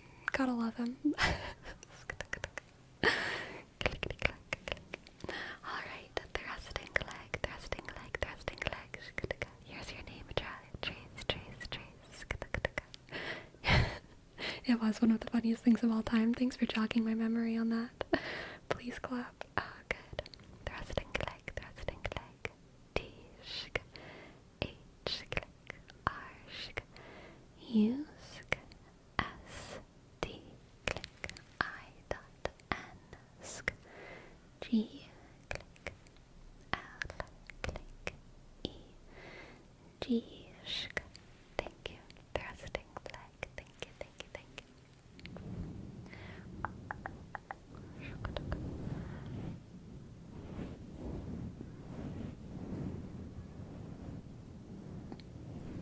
Which one was your favorite class in all of college? I don't think I could name one. I loved college.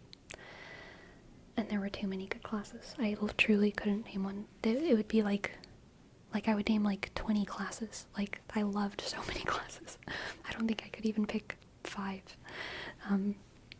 Because I loved like 90% of my classes.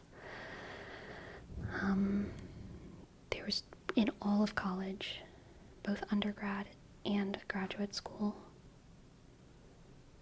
there's probably only like 4 or 5 classes that I didn't like.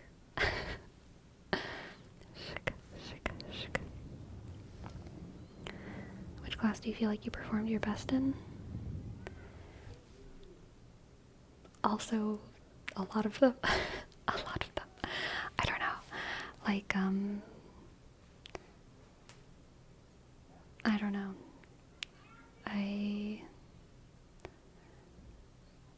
I mean, it's a weird question. Which class do I feel like I performed my best in? If I liked a class, I was trying my best in it. If you're asking, like, which class do I feel like I performed the best in, like, not my best, but like which one was I the best at, then I also don't know, but that is a different question. I don't know. In which class do you feel like you produced your highest quality work?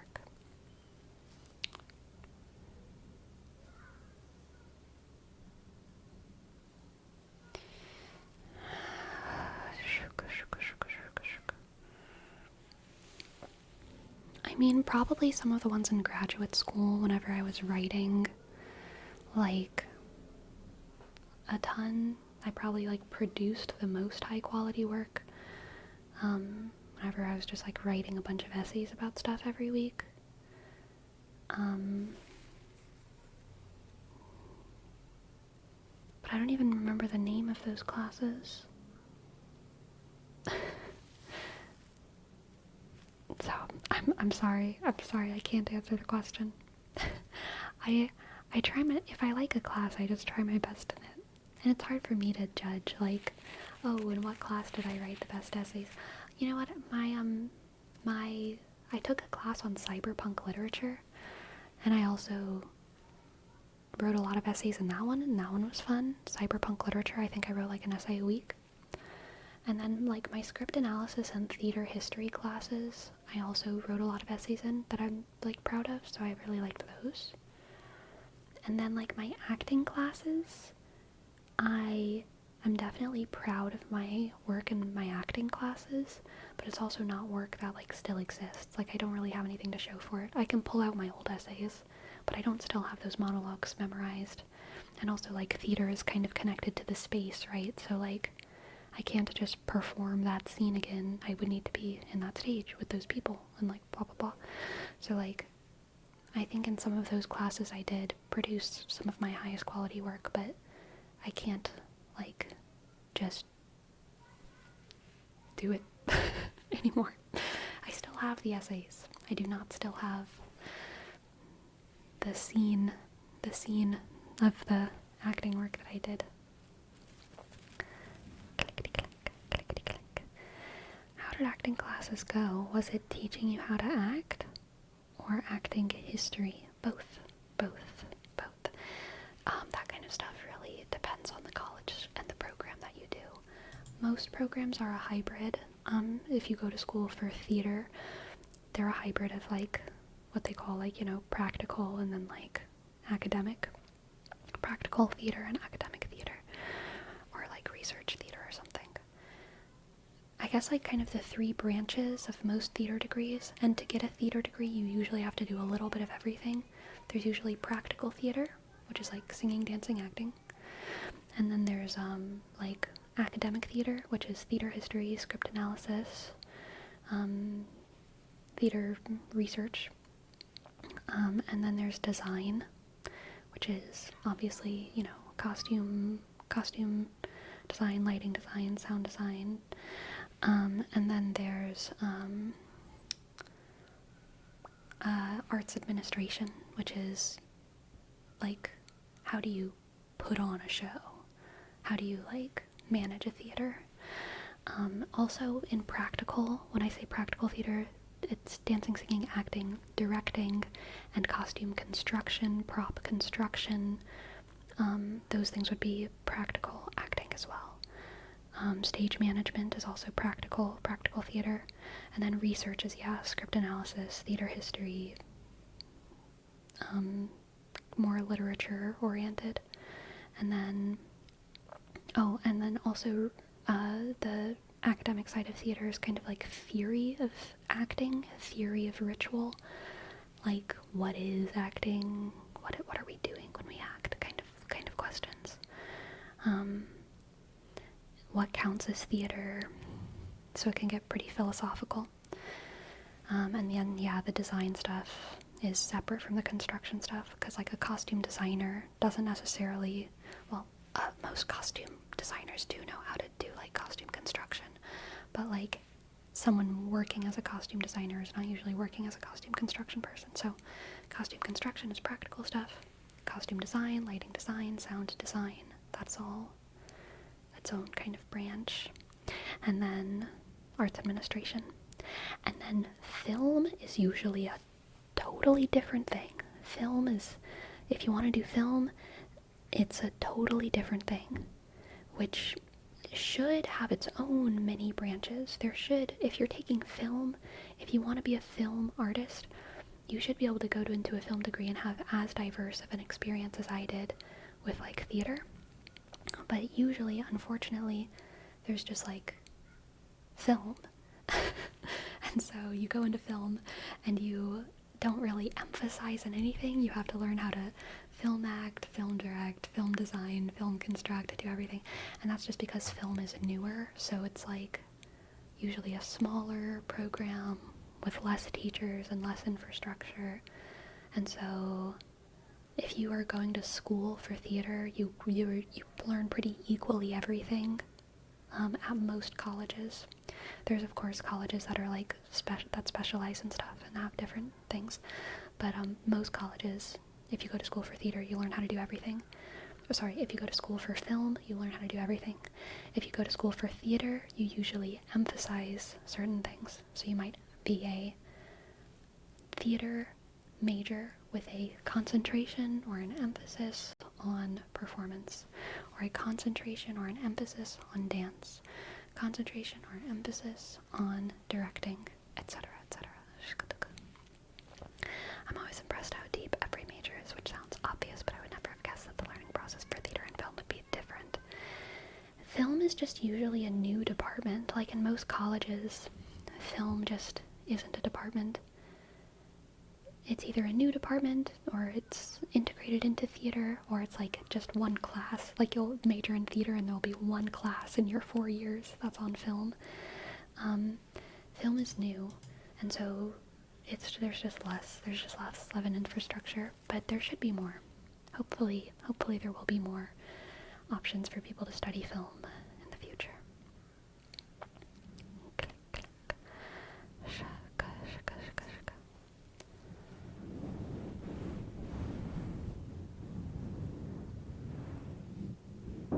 Interesting to learn. More broadly speaking, film is pretty well established, absolutely, as a cultural institution, but I guess not so much in academia. Yes, exactly. And there are exceptions. Like if you go to like LA, or not even LA, probably all of the West Coast or all of the East Coast, there will be probably better like film options within universities. But in most of the middle of the US, except for some hotspots like Chicago and like, I don't know, I feel like Ohio's always weirdly good at doing things. There's less resources.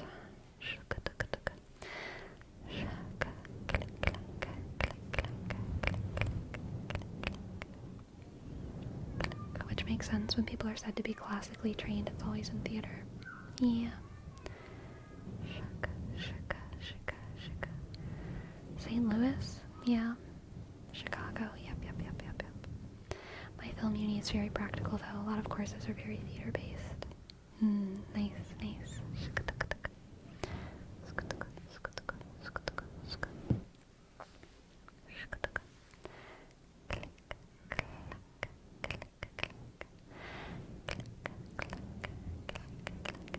Vegan torta lately?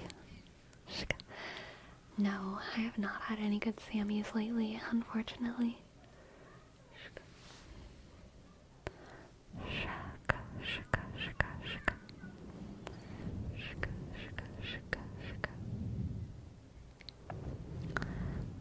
I think that kind of makes sense to focus on careers that could thrive in the environment they're surrounded by. Like, you wouldn't expect a big focus on film in, like, Alaska. You wouldn't expect it, but it is frustrating for people in Alaska who want to learn how to be filmmakers, right? And, like, they just have to go to LA if they want to learn how to be film actors or film directors or have access to stuff. But there's also a lot of, I mean, I don't think this applies to Alaska, but the film industry moves around way more than the theater industry.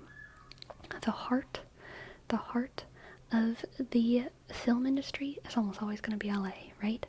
But tax laws change in different states, and because of that, the film, especially indie films or just film studios that are more mobile, they move around with state tax laws. So there was a while when like New Orleans was the heart of film in the US, and this was relatively recently, and then within the past like 7 or 8 years it moved to I want to say Georgia, which you wouldn't expect, but it's because tax laws that were relevant to film, and I don't know exactly because I'm not really a film girly. I just I've always had friends that are like doing film stuff, so I don't know the nitty gritty of like what tax laws they are, but because of tax laws in Georgia, a whole bunch of major studios like moved to Georgia. Most of the Marvel stuff is filmed in Georgia. There you go. And yeah, so a lot of times in the South, depending on tax laws, kind of a whole bunch of film stuff will pop up in a place that's not like historically perceived to be like the film industry, but it moves around. Hey, I'm logging here. I know, really. Oxy, thank you for your prime. And Flame Dragon, thank you as well.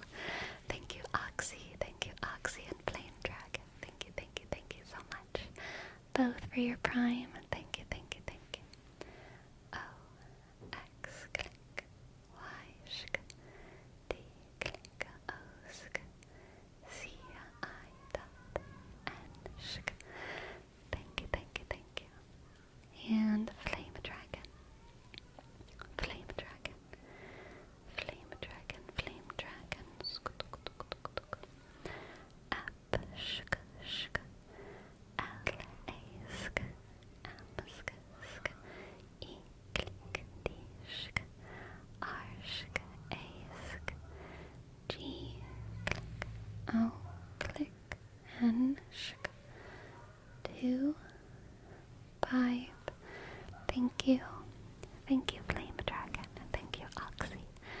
Thank you both so very much, so very much, so very much, so very much.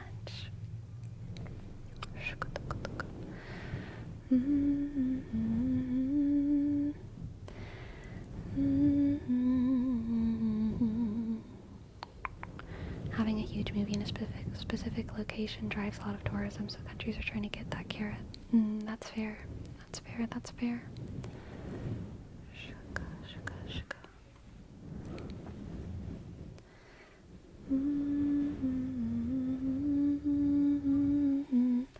Alright, Pyro, you got it. Ooh, I can't do the echo, because I only have one mic. I'm so sorry, Pyro. I can't do the echo right now, but I can do the box taps for you.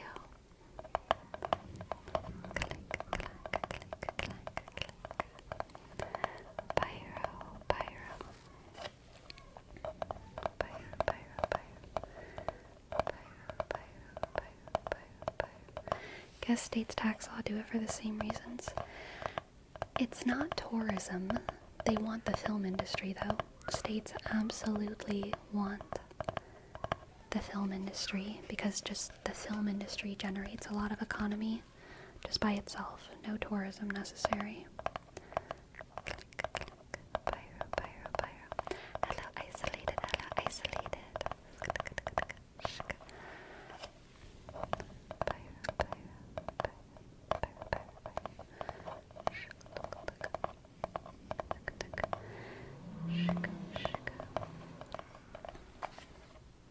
We got all kinds of room in cars today.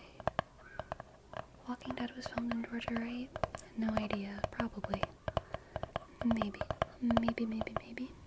There was a while when a whole bunch of film was happening in Mississippi as well.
Whisper, hey, wake up. Don't go to sleep yet.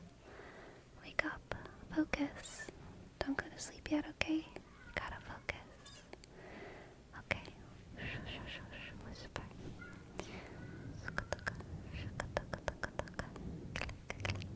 Thank you, Painted Saint. Thank you.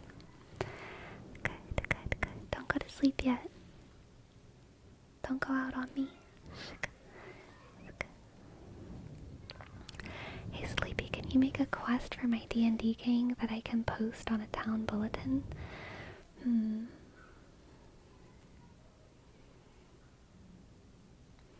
Local merchants are denying us equipment. Sorry, I have Hamilton lyrics in my head, but it works as a quest, okay? Local merchants are denying us equipment because of discrimination. So can you please stop the merchants from discriminating against whatever discriminated group is within your world? It can be like our people need equipment and all of the local merchants are denying us. So it's not really like a bulletin of like, please do this. It's more of like a PSA. PSA, the merchants here are bad. And revolution is imminent. Sounds like a political quest. D&D has always been political, okay? Politics has always been in Dungeons and Dragons. What do you think the Dungeons and Dragons are there for? Huh? Do you think dungeons aren't political? Do you think dragons are not political?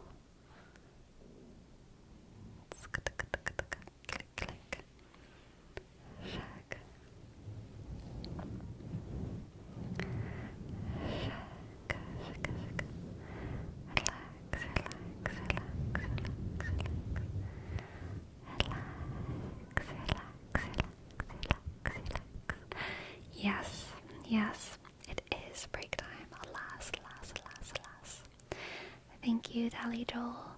Alright, my friends, I will be back in 5-ish minutes for more tingles. Okay, okay. I'll be back soon. Be back very soon, very soon, very soon.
hello, hello, hello. Hi, Pearl. Shaka. Shuka, shuka, shuka, shuka, shuka, shuka, shuka. Hello, Serpent. Hello, Serpent. I feel like Texas, to answer your question, isolated, which I don't know if this really answers your question, but I feel like Texas is like Asian countries. Most Asian countries feel about each other the way Texas feels about the United States. Like, there's Asia loves Asia, but I feel like Asian countries are like a little bit more nationalistic than like some European countries maybe. And I feel like most of the US is not very state nationalistic, but like Texas is a little state nationalistic, which is not nationalistic because it's not a nation, but it's a state. But there's not a word for that. But there's a certain Texan identity that is much more important to Texas than like Alabama identity, Florida identity. These are still things. California identity, these are still things. But like for Texas, there's a little bit more of it. And it has a specific flavor, I would say. And yes, some Asian countries. There are, of course, those exceptions. But I feel like nationalism is like a little bit more popular in Asia than it is in Europe. And that's not like Europe is scarred, okay? Europe has a deep trauma of what too much self-love can do, you know? I feel like a lot of the world doesn't have those same scars as Europe. Europe learned a lesson in a very hard, fiery, violent way throughout the entire 20th century. Shaka, shaka, shaka, shaka. Shaka, shaka, shaka, shaka, shaka, shaka, shaka, shaka, shaka. Shaka, shaka, shaka, shaka. Click, clack. The entire world is depressing. The entire world is also inspiring, Snoopy Doo. And I know that because I'm inspired by you. Snoopy Doo. Snoopy Doo. Shika, shika. Love who you are, not what you are. True. True, true. Kierkegaard would have a different thing to say. Well, good thing I'm not Kierkegaard, okay? Were you looking for twitch.tv/Kierkegaard? Destructicon? Why are you bringing Kierkegaard into this conversation?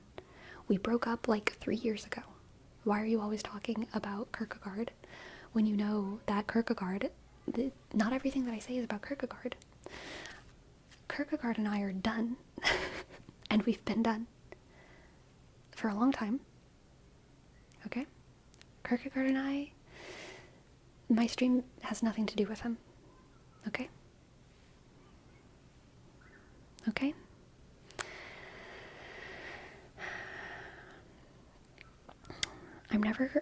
This is never gonna be a Kierkegaard channel again, alright?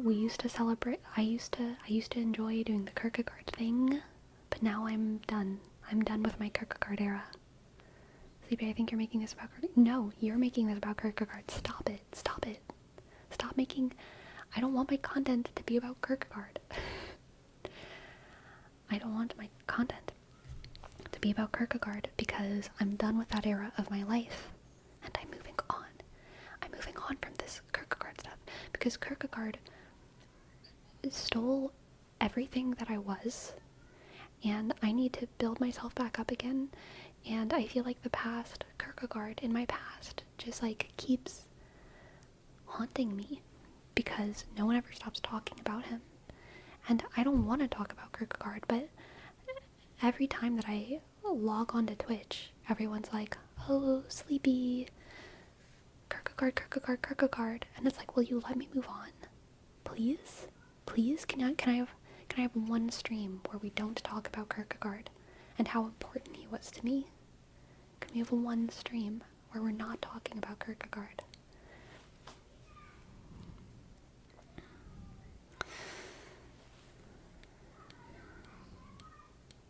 There will be no rekindling with Kierkegaard, okay? I'm done with him. I'm done with him.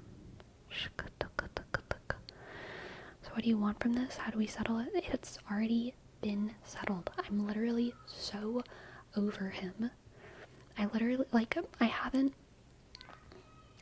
even, like, been checking his social media or, like, anything. I don't even have his books on my shelf anymore. I've been reading, like, Schopenhauer,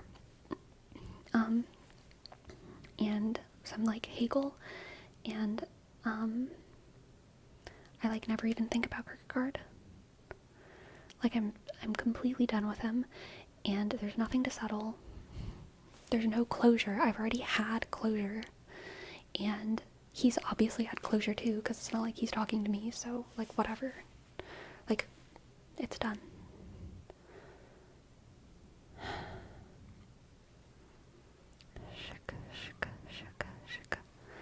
Exactly, CEO knows.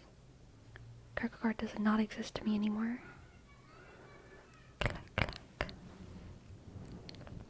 Click, click, click, click. Destructicon, it's time for you to miss the new days, alright? We need to move forward and not back. We need to stop romanticizing the past, because guess what? The past is full of toxicity and heartbreak and lies.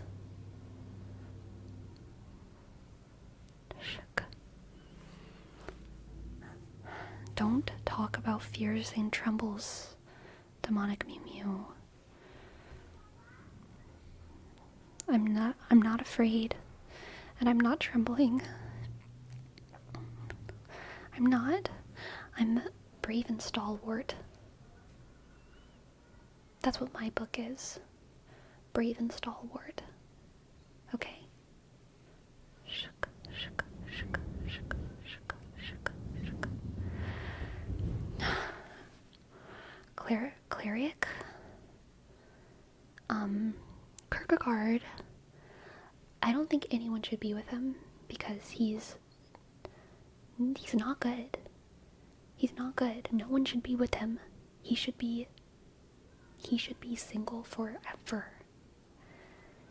He should be single forever. He might be, like, technically, like on the market, but, like, you shouldn't. He's not the kind of person that you should be with. Trust me. He's not the kind of person that you should be with. He's just not. Shook. That's being possessive, Sleepy. Let the man explore his options. No, he's dangerous. He broke my heart.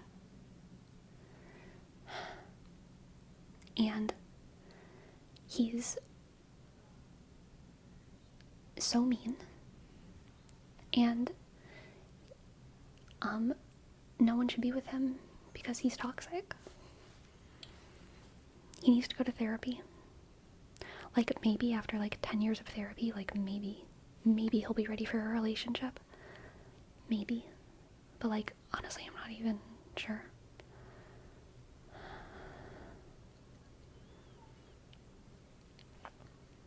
Maybe you broke his first. We don't know his side of the story. Well, I wasn't the one who lied, so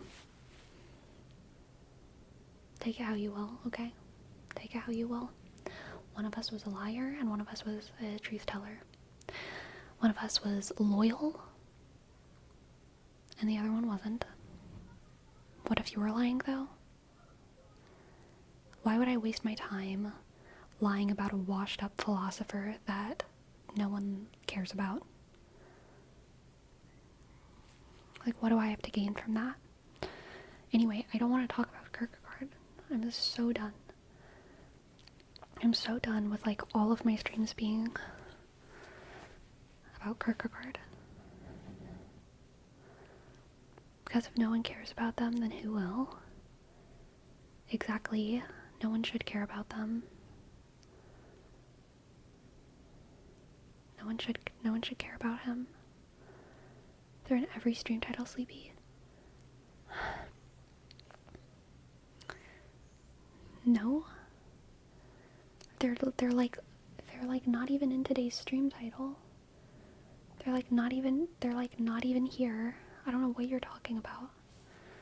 They're not even here. How's the car, Sleepy? Kierkegaard took the car.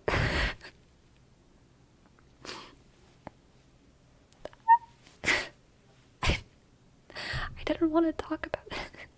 I don't want to talk about how Kierkegaard took the car. But he did. But it's okay. I'll get a new car. It's fine. Like, it was technically his or whatever anyway. Like, he paid for it, so whatever. It was his car. It was his car.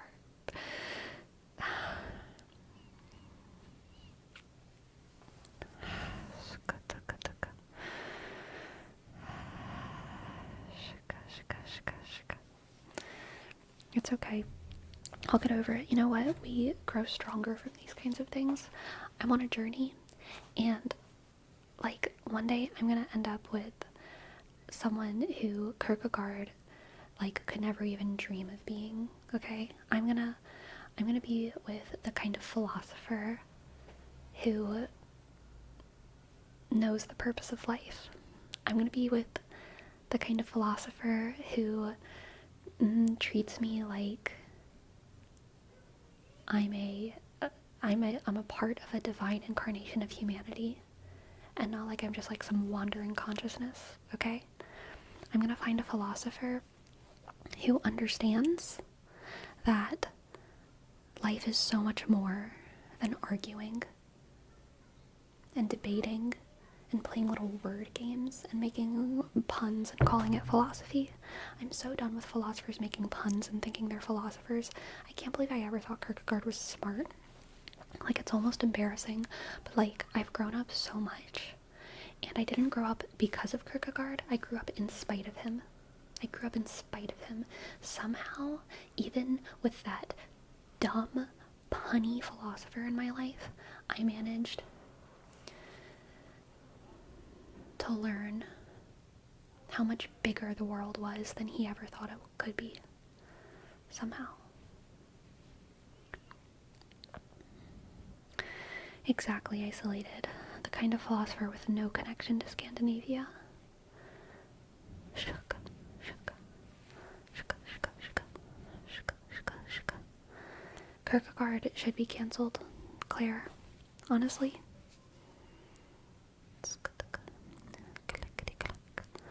He was limiting what he saw of the world, honestly, Eddie. Like, he had like such a small perspective. Such a tiny little perspective.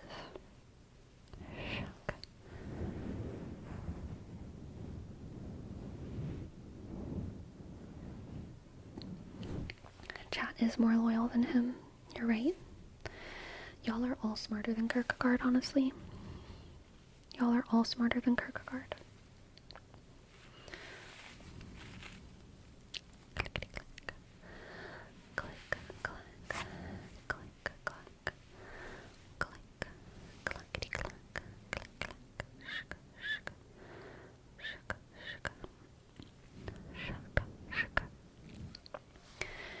Kierkegaard never existed. Basically, Kierkegaard, he's done. Never existed, never will exist, doesn't exist now. Done. Put that chapter behind me.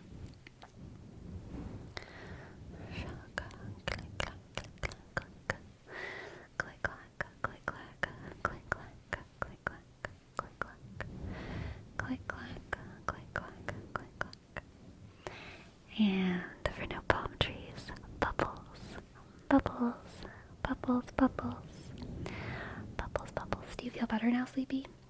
Yeah, I do. I do. Because now my life is full of possibility. Bubbles, bubbles, bubbles, bubbles. Bubbles,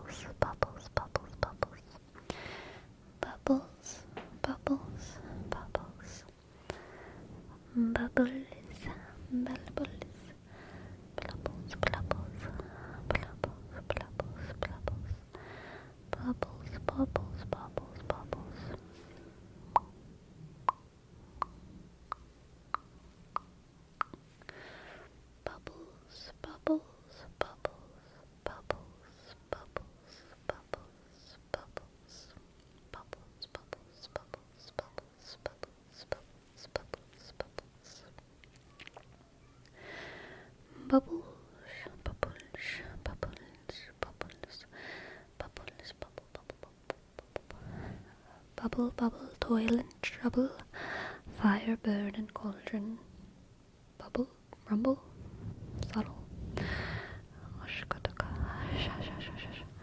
Double, double, boil and trouble. Wait, double, double, double, double. Toil and trouble, cauldron, burn, and bulb. How does it freaking go? Double, double, toil and trouble, cauldron, burn. Double, double, double, toil and trouble, fire, burn, and cauldron bubble. Jesus. We figured it out, folks. We figured it out.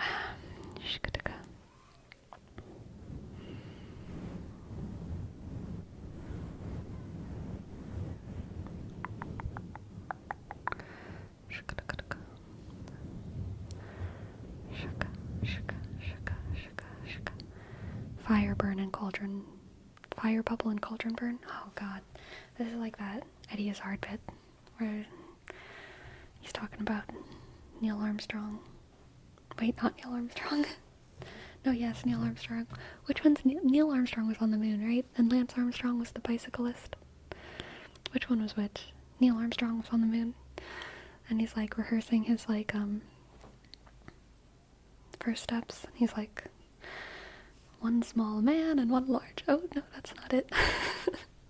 One small man, no, that's not the right one. One small foot and one giant. No, that's not it. Houston, we got a big step for man. Yep. Louis Armstrong played the trumpet. Oh god. Lance Armstrong, Neil Armstrong, and Louis Armstrong. So many men with strong arms. And you know what? Kierkegaard, not among them. Not to make it about Kierkegaard again or whatever, because this stream is not about him. But I'm just saying he was not among the Armstrongs. So not among the Armstrongs.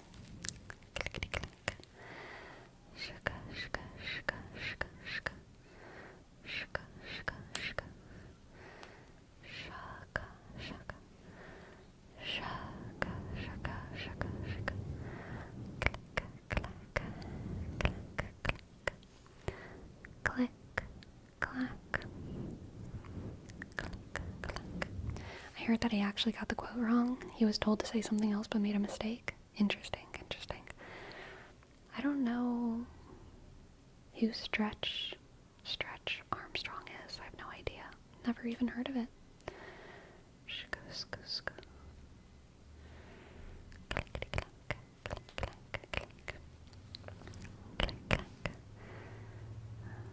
1942, do not give Kierkegaard the attention. Do not give him the clicks. That's the last thing his ego needs right now. He doesn't need your clicks. Just take my word for it. He is dumb and stupid and horrible. Okay? And a liar. And not loyal. And he thinks that puns are philosophy. So, I like whatever. I don't care.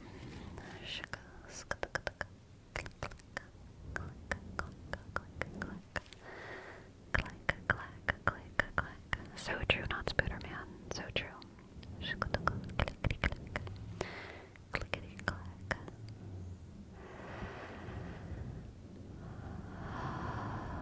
Shaka.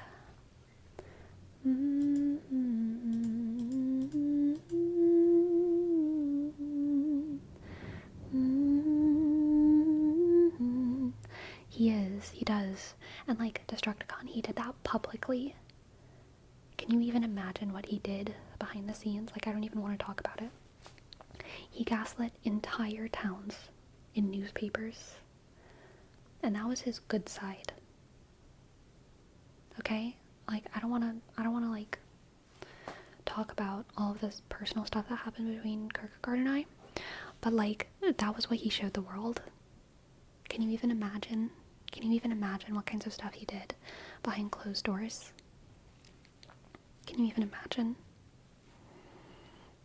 Like, I don't even know. Never mind, I don't want to talk about it. It was too much. It's too much. Too much.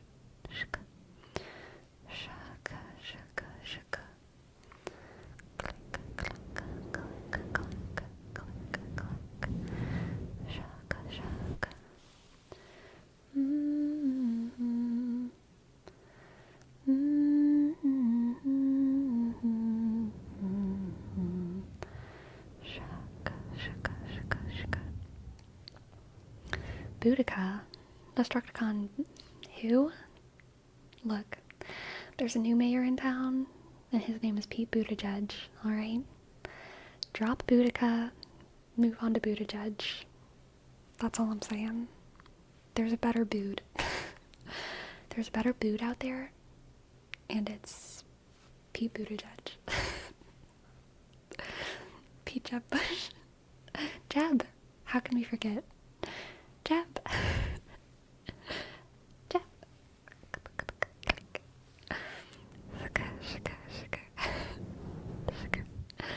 For green florets, go Bears, go Bears, go Bears.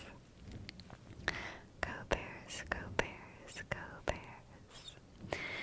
Go Bears. Please clap. Please clap. I want to watch that again. I want to watch that clip again. It's been way too long. Go Bears, go Bears. Go Bears, go Bears. Go Bears, go Bears, go Bears, go Bears, go Bears, go Bears, go Bears. Go Bears. Go Bears, go Bears, go Bears, go Bears. Go Bears, go Bears. Go Bears. Go Bears. Y'all, I've been thinking about Coco the gorilla lately, and I talked about Coco the gorilla.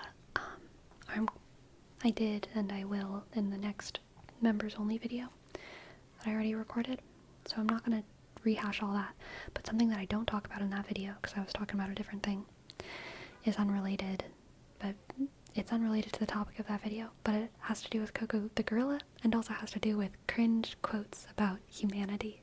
This, one small step for man, giant leap for mankind. Did any of y'all ever watch, or do you remember Coco the gorilla's, like, last address to the world, and how embarrassing it was? Do y'all remember? Do y'all remember how bad it was? It was so bad. What Coco said, yes. Wasn't it like fix the earth? Yes. Like, the message, fine, beautiful, but like, it was cringe because Coco's obviously not that smart. And like, the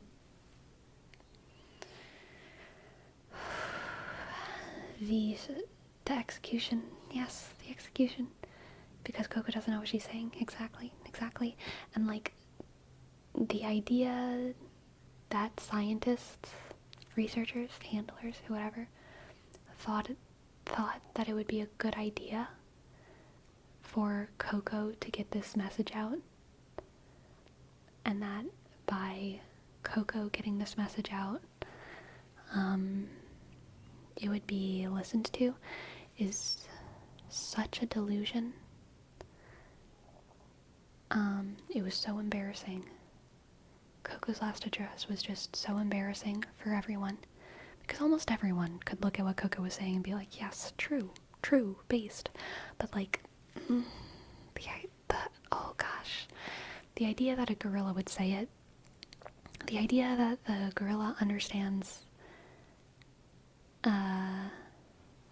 environmental damage and the climate crisis and pollution on like a grand scale, and like can appreciate and understand the overarching actions of humanity as a race, is like rough.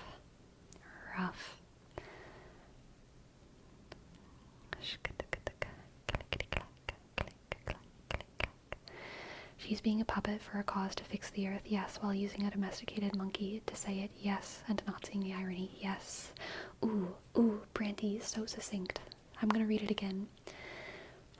Coco is a puppet for a cause to fix the earth.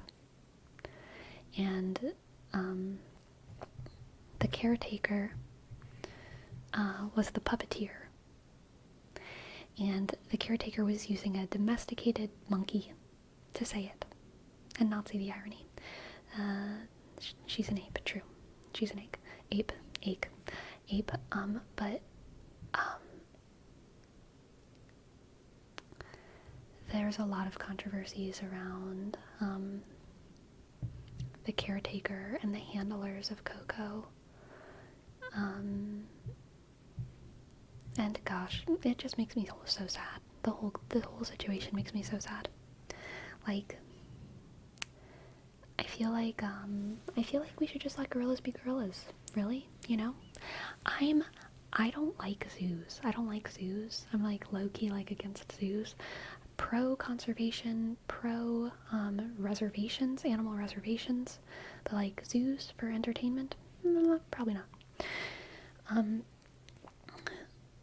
Obviously, I know some zoos treat their animals well, but like the concept of a zoo for entertainment is like not something I'm on board with. But like I think that what happens in zoos is better. In good zoos is better than what happened to Coco. Poor Coco.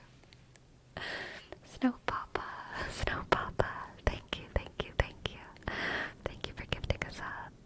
Thank you. Thank you, Snow Papa. Thank you, Snow Papa. Thank you. S N click O W sh click P-sk O click P-sk P click A-sk. Thank you. I think at best zoos are like a lesser evil, but like every zoo that exists, I would rather it be a animal reservation or an animal preservation. But like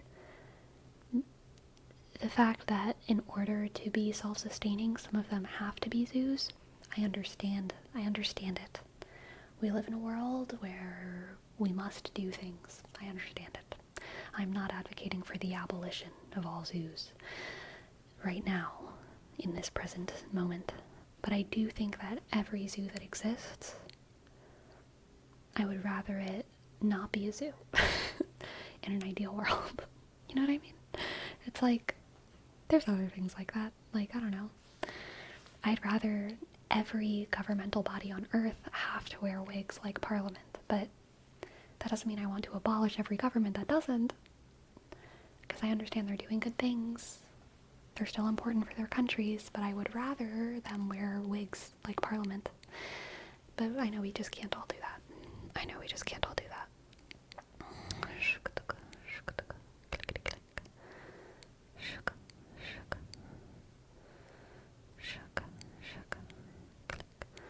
You just want to abolish wigs? No. The opposite. The opposite. My bangs are annoying me. This gappage must stop. Okay, I can handle that. That's acceptable. Shaka. The town where I grew up had a zoo with a reputation for being especially humane, extra large enclosures and whatnot, but even then it still didn't feel right. Yeah, I agree.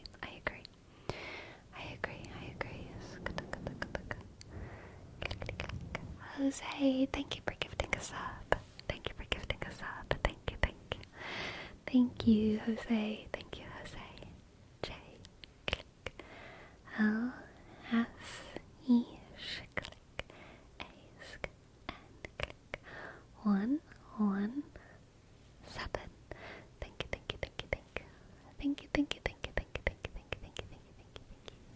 you.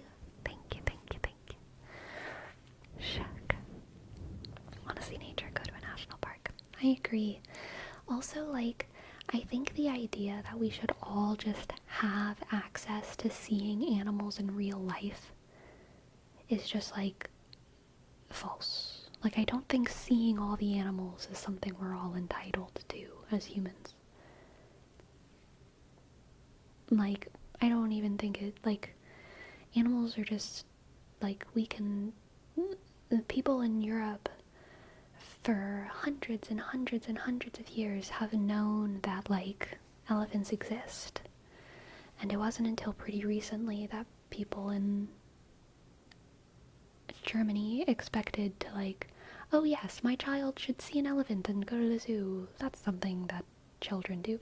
Like, the idea that we all need to see animals in real life is just like, I don't know. I just think it's like, it's kind of like, I feel the same about access to like spices. Like, the fact that I mean, and I benefit from it, but like the fact that I expect to just go to the store and be able to find ginger always is like such a like wild privilege. And it's not something I'm entitled to as a human on this earth. Now, me having access to ginger, I don't think causes as much harm as like everyone having access to elephants. But like, so yeah, the large difference of degrees, different orders of magnitude there. But like, yeah, I just don't think that we should all necessarily have access to seeing all the animals. I think it's okay to not have access to seeing all the animals. That's fine. Green Florence, thank you for your sub as well. Thank you, thank you, thank you. Thank you, thank you, thank you, thank you, thank you. Thank you, Green Florence. Thank you, thank you, thank you. G, click, arsk, isk, isk, N, click, afsk, shk, al, oshk, arshk, E, click, T, click, S. Thank you. Green florets, green florets, green florets. I have broccoli in my fridge. And I'm gonna think of you whenever I eat it. Because of your name.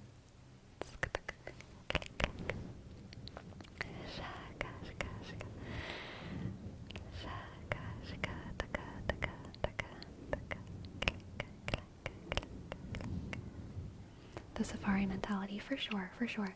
Like, I think going out into nature in order to see the animals that live within a, like, natural habitat is, like, yeah, super great. Super great.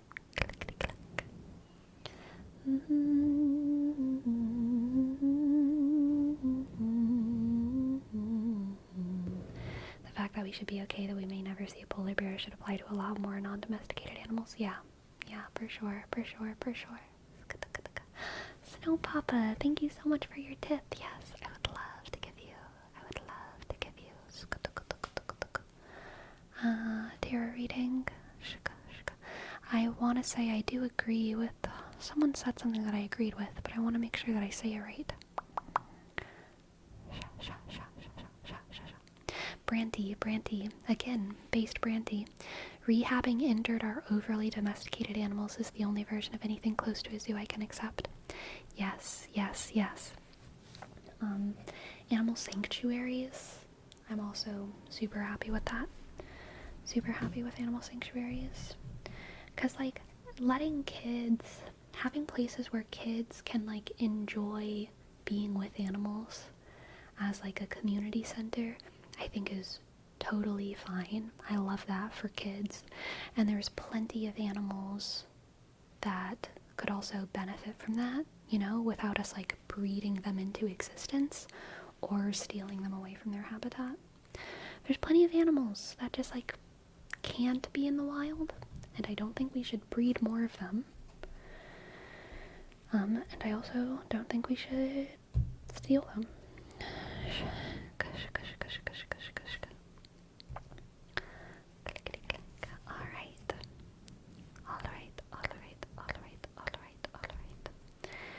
Let's see, Snow Papa.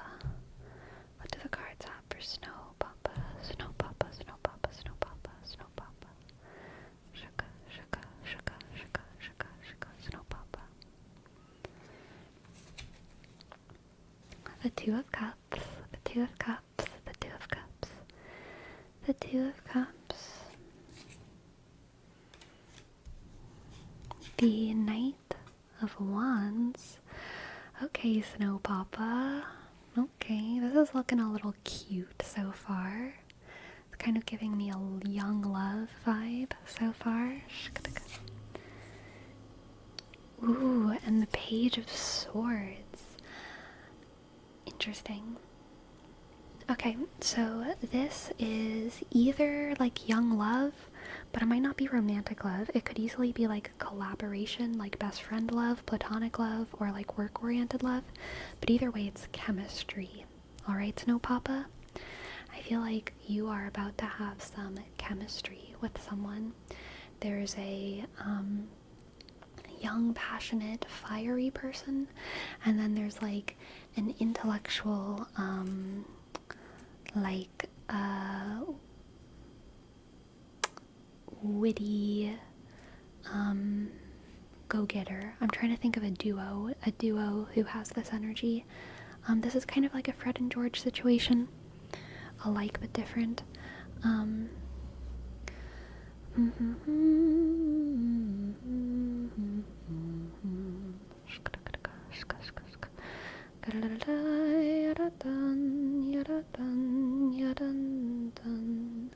You know what this is? This is like Legolas and Gimli. This is Legolas and Gimli energy. Book Gimli, though. Book Gimli. There's like, yeah, the young, passionate, heart-driven person, and then there's like the graceful, wind, beautiful person. So the Page of Swords here is more of the Legolas, and the Page of Wands here, I think, would be more of the Gimli. More of the Gimli. Neither of which are young, but like, it's the vibe. They're at the beginning of a journey, okay? It's the vibe. But yeah, I think you're about to have very good energy with someone. Very good energy with someone. And then we also have the Wheel of Fortune. Okay. I think whoever you're about to meet, Snow Papa, is going to end up being much more relevant to your life than you expect. They're going to be much more relevant to your life than you expect. It's like you guys start working on a project together, and you recognize that you have chemistry, you recognize that you're doing really well, and you kind of have this expectation of, okay, when this project ends, this person's going to be gone. But instead, that person ends up entwined in your life. They end up working on another project with you. They end up being your roommate down the line. They end up they end up marrying your younger sister, and so then they're like your brother-in-law, or like something's going to tie them in that's unexpected. Or y'all end up having romantic chemistry and end up being together. But I think there's going to be a surprising twist of fate where you end up a bigger deal to one another than you expected initially. And let's get an oracle card as well for Snow Papa. Snow Papa, Snow Papa. Oh, ebullient, ebullient, ebullient, ebullient, ebullient. This is going to be someone who you are delighted to hold on to. I want my camera to focus.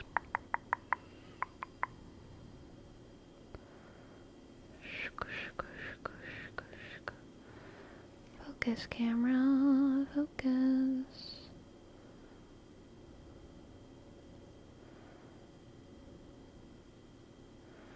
I wish I could do my hand trick, but I can't lift up my other hand. I only have one hand. There we go, there we go, there we go, there we go. Finally. This is gonna be someone who you got it for a second. It's gonna be someone who you are delighted to hold on to, okay? Delighted to hold on to. Two floating leaves who float together for a longer than expected time and dance with one another in the wind, you know? And they come from separate trees, but whenever they meet in the wind, they end up perfectly uniting in each other's wind currents, you know? Kind of magnetized to one another. Throughout time. Thank you, Snow Papa, for the tip. I'm glad that was such a cute reading. Thank you. I hope it resonated. And I hope you enjoyed. Thank you. Hello, Build a Boy Workshop. Hello. Welcome in. welcome. You're welcome, Snow Papa. You're welcome. Click. Glad to see you're using a tarot deck other than the Rider-Waite deck, which is the most common. Yeah, I like keeping it interesting.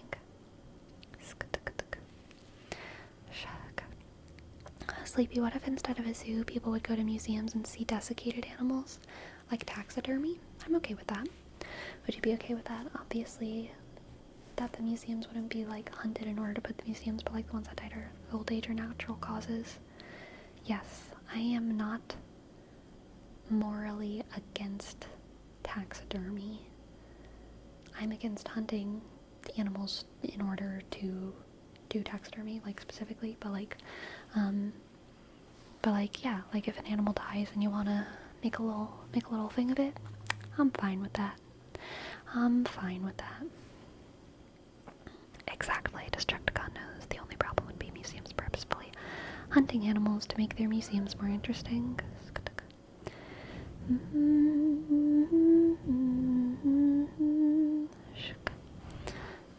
Kids won't be as interested. They like movement and stuff. I think kids would still be interested. I mean, like, museums are fun. Museums are so fun for kids. Like kids, like science museums. I don't know. I always had fun at, like, museums. Yeah, kids love the dino ones. Totally. Shaka, shaka, shaka, shaka, click, click, clack. Click, clack. Welcome back, Grims. Gutta. Danke, Gutta. Dankeschön. Thank you so much, Gutta, for your prime. Thank you. G, click, use, D, click, oh, shk, 7, underscore, 7, thank you,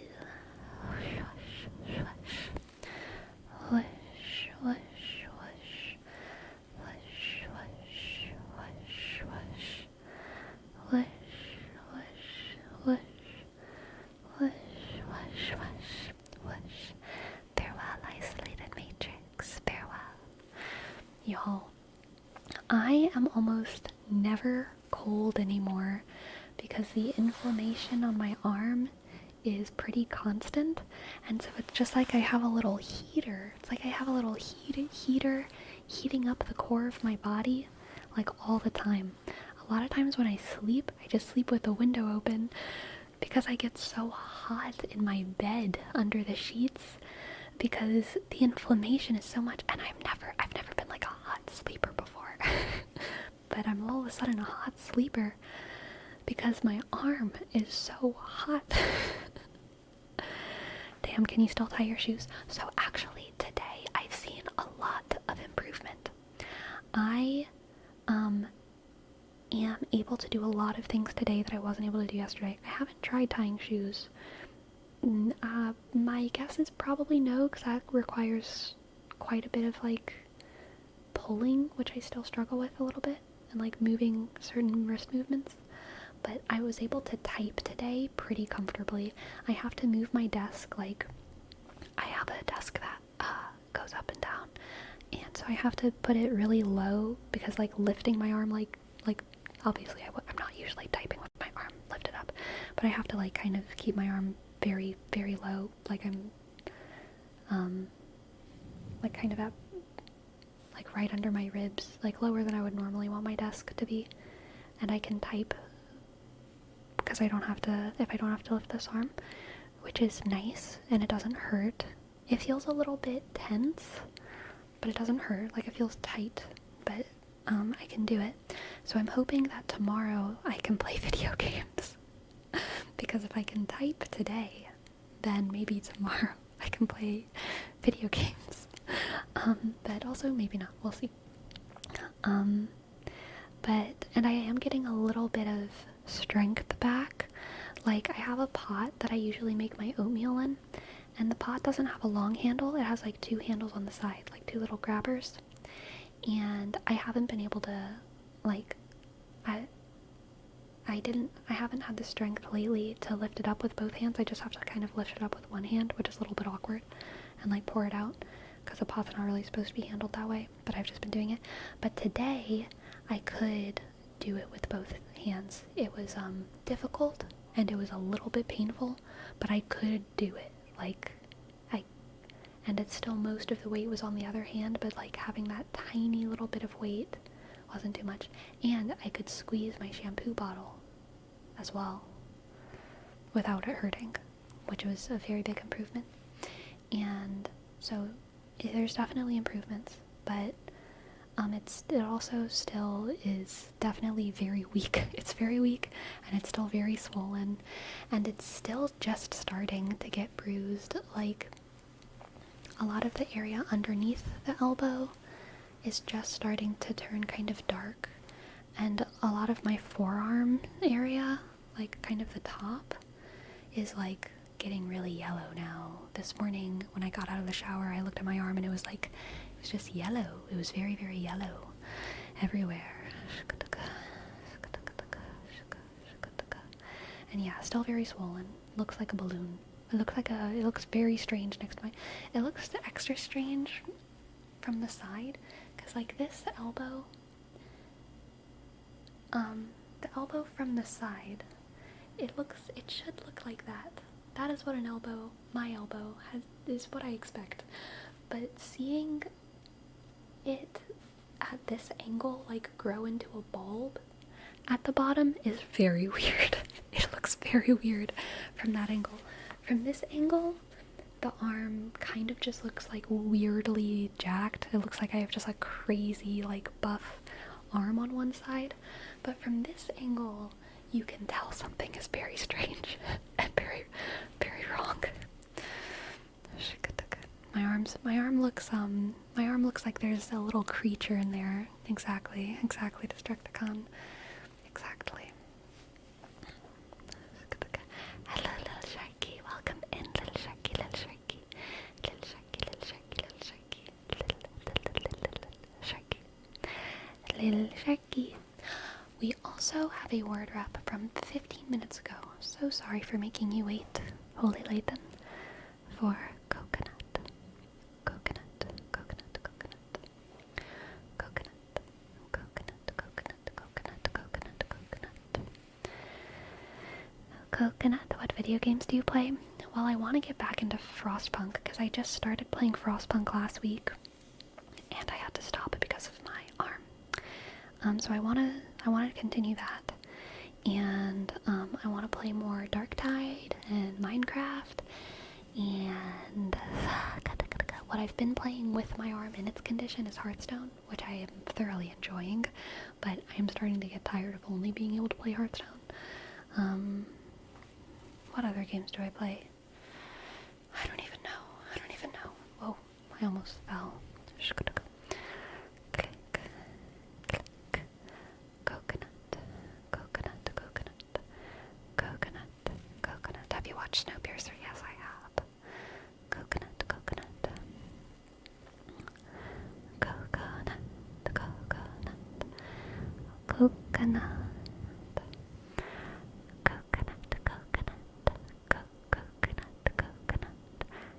Coconut, coconut, coconut, coconut, coconut, coconut, coconut,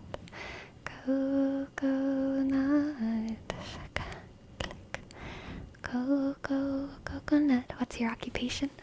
I'm an ASMR artist. Sha, sha la la, sha la la, sha la la. Hello, Prometheus. Coconut, a coconata, coconata, coconut, coconut, coconut, coconut, waddle, waddle, coconut, waddle, waddle, coconut, waddle, waddle, coconut, waddle, waddle, a coconut, waddle, waddle.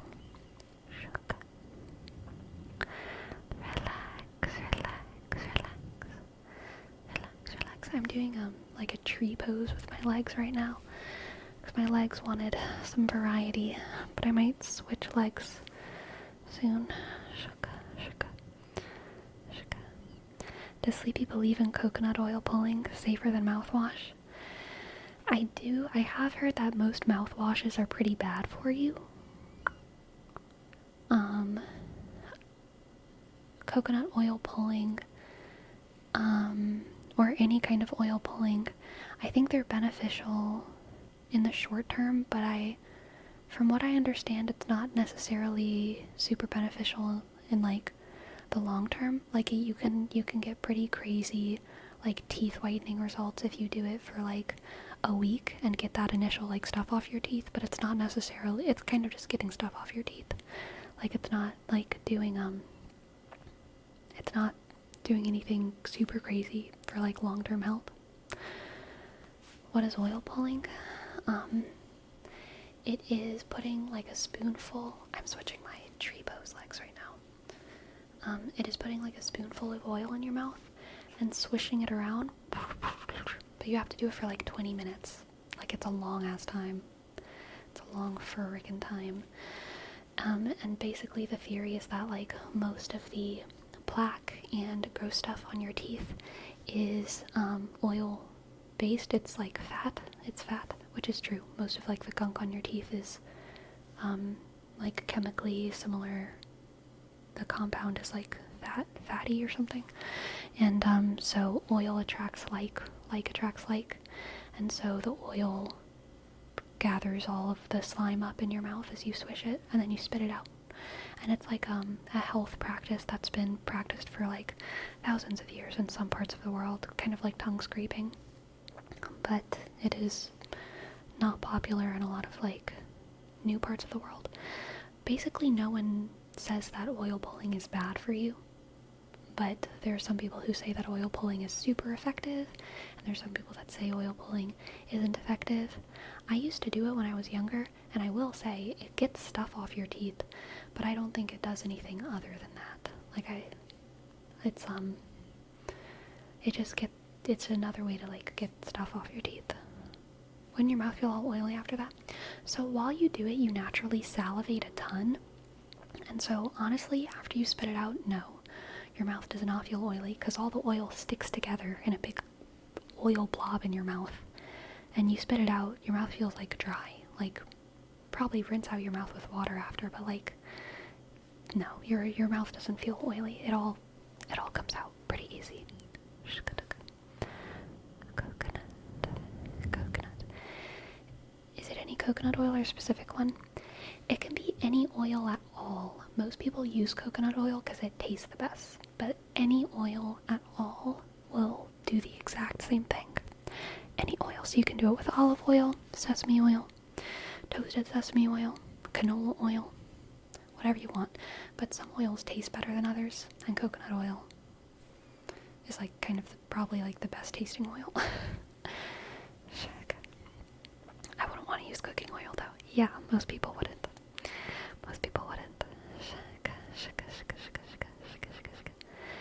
Sleepy, have you ever played Elden Ring? I haven't finished it, but I have played a good bit of it. Ancient Romans did body scraping with a knife, with knife-like implements. I don't think that's too absurd. Like, I exfoliate, and some people exfoliate with like pretty sharp things. Shaving, whenever you shave, you are exfoliating. Like razors exfoliate your skin. So like, if there is anything that you ever shave, you do not also need to exfoliate that the same day. Usually, everyone's skin is different, so do what you want to do with your body. But for most people, if you shave something, you probably shouldn't exfoliate it that same day because you already did that. But anyway, I mean, yeah, like we put little knives on our skins to get the hair off. Some people shave their face not to get, like some women shave their face not to get hair off at all, but because it's a better way for them to exfoliate the dead skin than exfoliating. Because exfoliating usually, exfoliating stuff, cleansers have like some chemicals that some girls, they don't like putting those kinds of chemicals on their faces for whatever reason. So shaving is like less chemicals. It's just a knife, just a knife that they put on their face. So it's an easier way to get the skin smooth without getting a another chemical cleanser, exfoliating cream or whatever involved.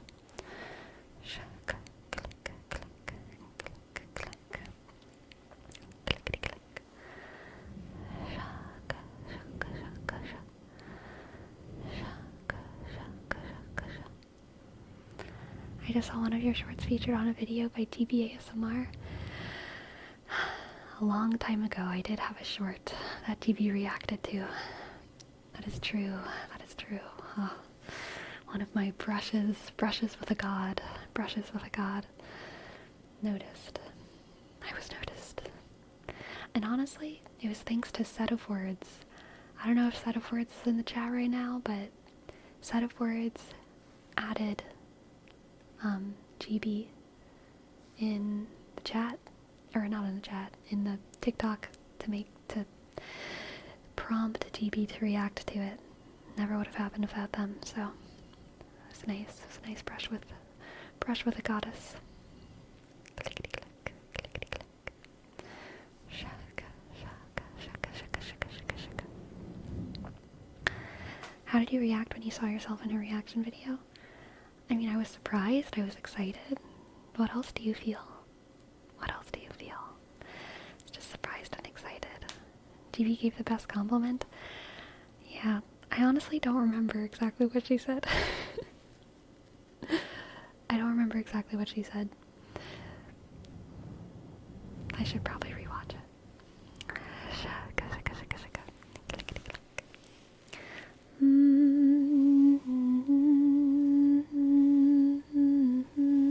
Click, click. What did you react to? Tingle lobotomy. Tingle lobotomy. I'm not sure who this person is, but they seem a little chaotic and I love that vibe for them. Yeah, that sounds about right. Sounds about right. More reasons to bring it back. I want to, y'all. I've been thinking about it. Even if it's not, yeah, I might not do tingle lobotomy, but I might do more like original shorts at some point. It's on my mind. I'm like, it's probably not gonna happen within the next few weeks, but like it is something that is on my mind. I'm starting to have a drive. To be making some shorts, ASMR shorts again. So I might do something in eventuality. I still vibe with the squishy piggies. They live their best lives and I want to be back there. Yeah. Click, click, click. Click, click, click.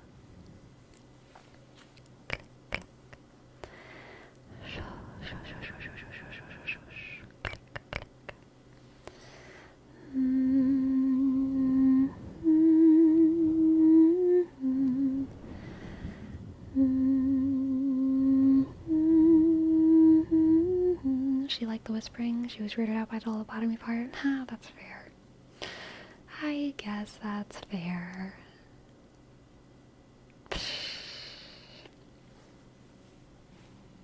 I don't know. I'm okay with that. I was weirded out by the lobotomy part. Honestly, if I don't weird myself out at least a little bit sometimes with my content, then I get bored.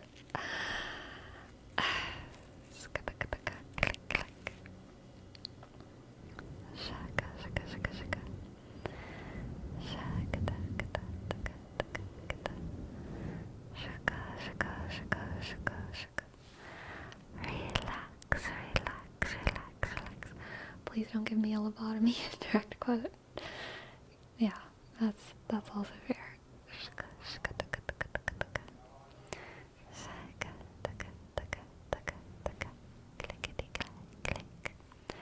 Clickety clack. Good night, Grims. Good night, Grims. Thanks for stopping by. I hope that you had some delightful tingles while you were here. I hope that you had some delightful tingles.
sleepy. Any clues for tomorrow's video?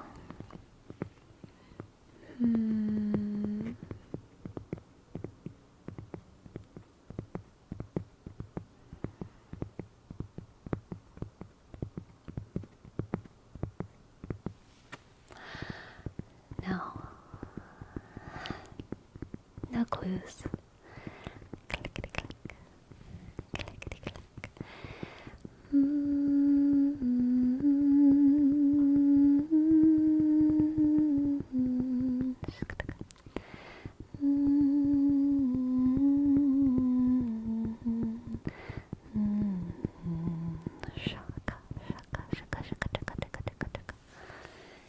Click, clack, click, clack, click, clack. I will say, tomorrow's video, I'm excited for.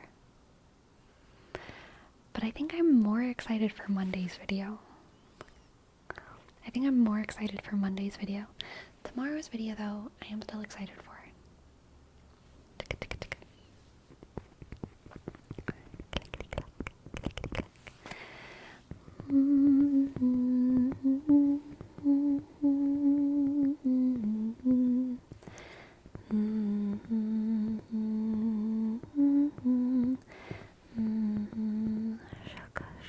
Have you been recording a lot?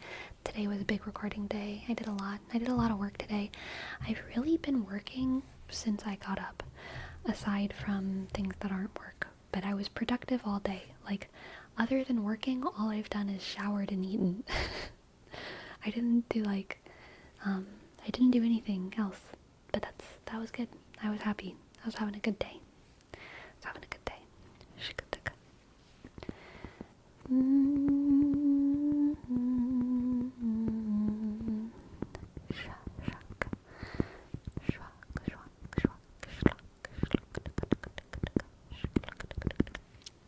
Tomorrow, depending on how I feel whenever I wake up, I might go to the gym, but I might not. It depends on how my arm is feeling, but I do, like, I've been basically totally, like, sedentary since I hurt my arm. If I don't go to the gym tomorrow, I am definitely going to go on a long walk, and that's more likely. I'm probably going to go on a long walk, but I'm really excited to get back into just, like, doing things with my body. Really, honestly, like, just the pain, and not just the pain, but I think, like, just the shock and, like, the inflammation was making me really exhausted until, like, last night. Last night I started to feel better, which is weird because my arm doesn't really feel better. Like, it still hurts, but I think, like, my whole body is spending less energy on dealing with the crisis. And so I just have a little bit more spring in my step. And yeah, I'm excited to, like, do stuff. And today I had a lot of energy, so I did a lot of work, which felt good. Have you gone for walks? No, not at all. I've really just been, I've hardly gone outside. One of my friends went grocery shopping for me yesterday, which was very nice of them. But, cause, like, yeah, I've just been feeling, especially, like, Friday, Saturday, Sunday, it happened on Friday, so Saturday, Sunday, Monday, Tuesday, Friday, Saturday, Sunday, Monday, I was, like, really, really tired. Yesterday was Tuesday, and I felt a little bit better starting in, like, the second, like, half of the day, like, really more like the evening. And today I felt, honestly, I felt like myself today, which was good.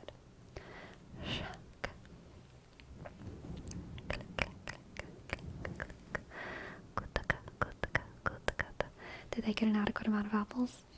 They got 5 apples, and I've eaten all of them. But that's okay. I'll get more apples myself.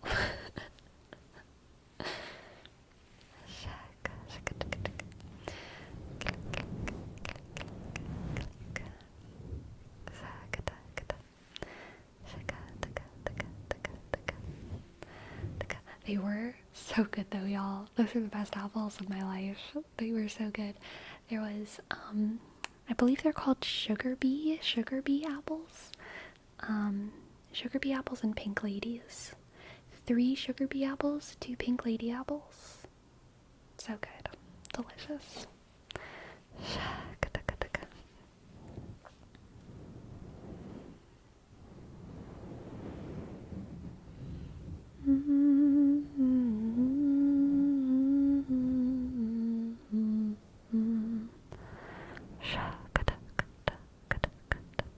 An apple sugar high, that explains everything. Well, I actually ate all of the apples yesterday. Not today. So today's energy was unrelated. Pink lady are definitely my number 1 apple. Yeah, pink ladies are good. Pink ladies are good. Sometimes pink ladies are too hard for me. They're like hard and yet not crispy. And it's hard to describe. But like a good Honey Crisp is crispy but not hard. But sometimes pink ladies are too hard and not crispy. But a good pink lady, still excellent. Click. So same day you got them? Mm-hmm. Mm-hmm.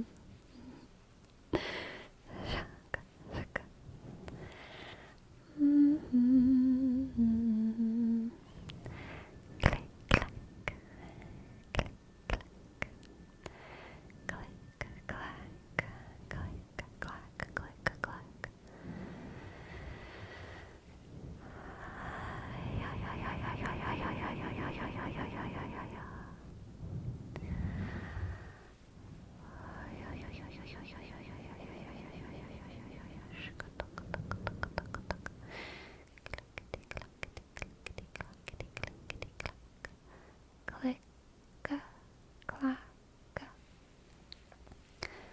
Click, clack, click, clack, click, clack,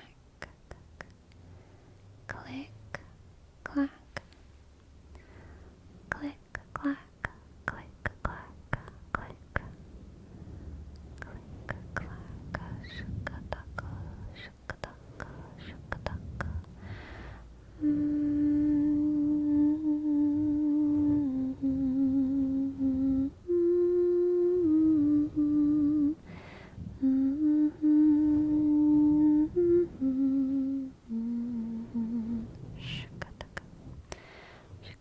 Hey, focus, focus, focus. Focus over here. Don't go to sleep. Pay attention. Don't go out on me yet, okay? I need you to focus. Focus. Focus on this sound, okay? Focus. And now focus on this. It's different, right? Don't go to sleep. You've got to focus on how this is different from this. That's different, right?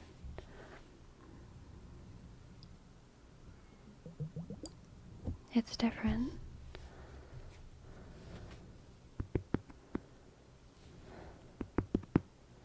One smells like spicy. Shaka, shaka. And the other one smells soft, right? One smells like Thai basil.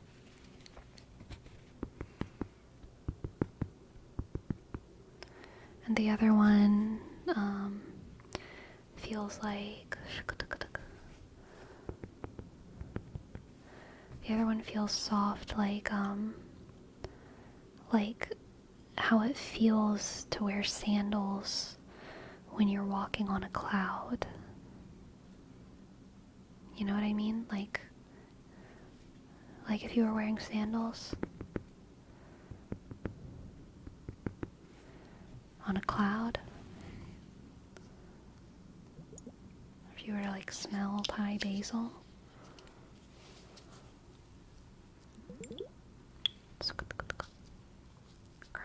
cloud, honestly. True. True. What kind of cloud? The only one I know is cumulus. I don't know. I don't remember what the other ones are called. And I don't know which ones cumulus are. The only kind of forest I remember is cruciferous. I don't remember the other kinds of forests. Cruciferous forests and cumulus clouds. That's all I got. That's all I got. Conifers? Wait. Are conifers trees, or are those more clouds? Cirrus clouds, right? Nimbus clouds, yes.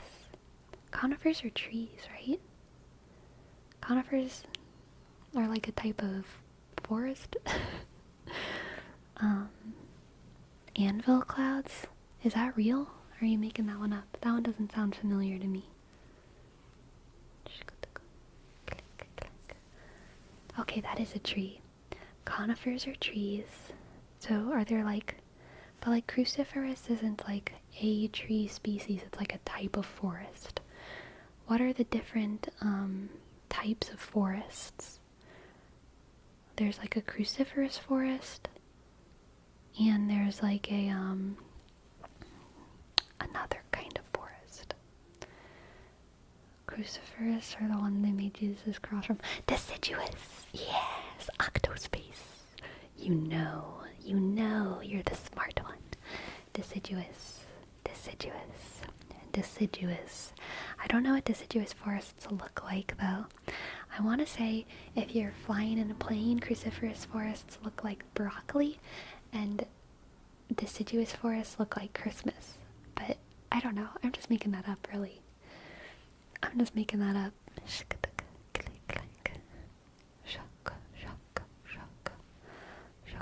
His cross was easily 500 pounds, it's been stated. Yeah, but Jesus spent his whole life rising and grinding, going to the gym and lifting heavy because he knew it was God's plan. So he was like well prepared. He was well prepared to be lifting 500 on the day he died. He knew. He wasn't about to get embarrassed on the day that he was crucified. I mean, come on.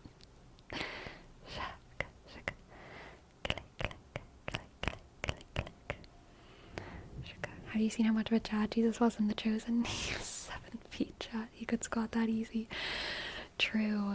Y'all, I cannot wait for the next season of The Chosen to come out. Sigma Jesus. Sigma Jesus, absolutely. I get ads with that guy. I get ads with that actor in them because he promotes a lot of... He promotes The Chosen, but he also... There's this Catholic app. If y'all are in the Catholic bubble on YouTube, you'll get Catholic ads. There's not many. There's like 3 things that are Catholic. There's like 3 Catholic corporations that are putting on YouTube sponsorships and like making YouTube ads. There's very, very few. But one of them is for an app called Hollow, which I don't have. It's either Hollow or Hollowed. But it's like a prayer Bible study app.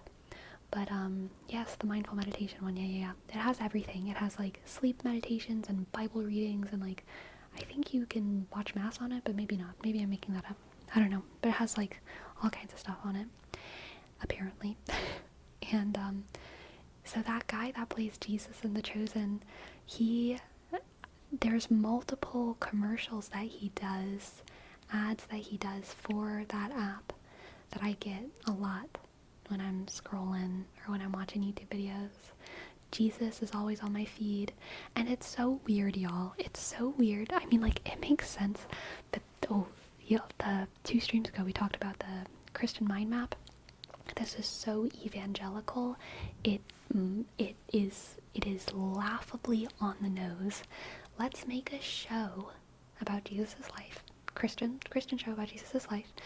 The actor that plays Jesus, let's get him to advertise products on YouTube for that make people read the Bible. It's so very evangelical. It's so very of the world, in the world. I love it. It's hilarious. Humans are beautiful. Humans are beautiful.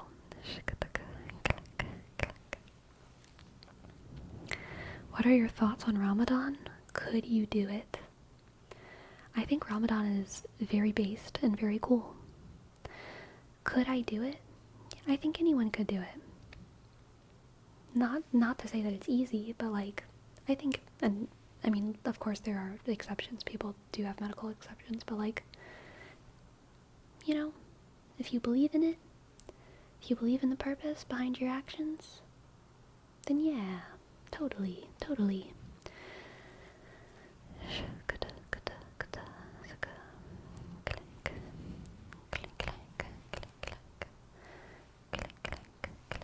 It's kind of the epitome of evangelical. Truly, prime token. Truly. Did you ever watch the TV series that came out 10 years ago, The Bible? You know, I think I did, but I didn't watch the whole thing. But I do think I saw some episodes of it. Well, no, I know I saw some episodes of it. Yeah, but I don't think I watched the entire thing. It was on like the Discovery Channel or something. And it was kind of just like actually the Bible. Like it was just, they were not taking artistic liberties. It was like, it's just the Bible acted out with a little bit of narration. Yeah, underwhelming. I agree. Hello, Runewood. Welcome, Runewood. Welcome. The Bible, the show. Exactly. It's gonna go. The book, the movie. The Bible, the show. The book, the movie.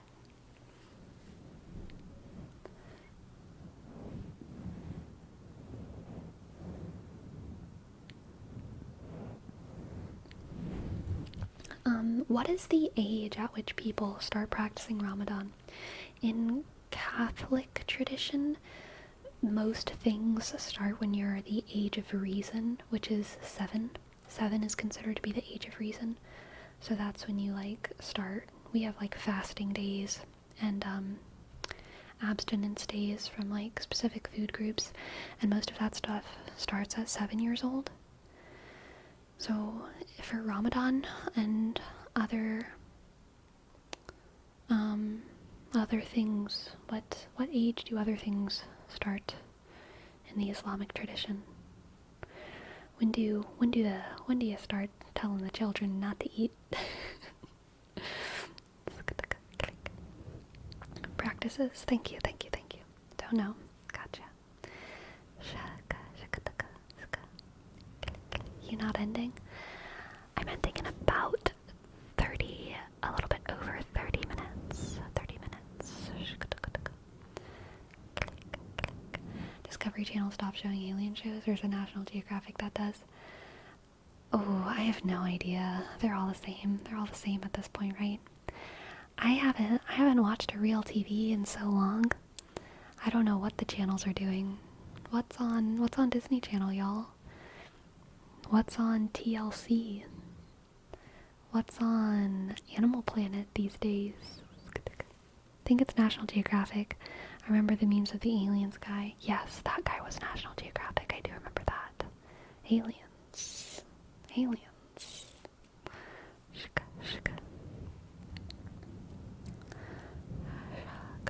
used to watch Animal Planet as a kid. Me too. The most extreme Animal Planet, the most extreme was like amazing. The most slimiest, the fastest, the biggest, the strongest. Yeah.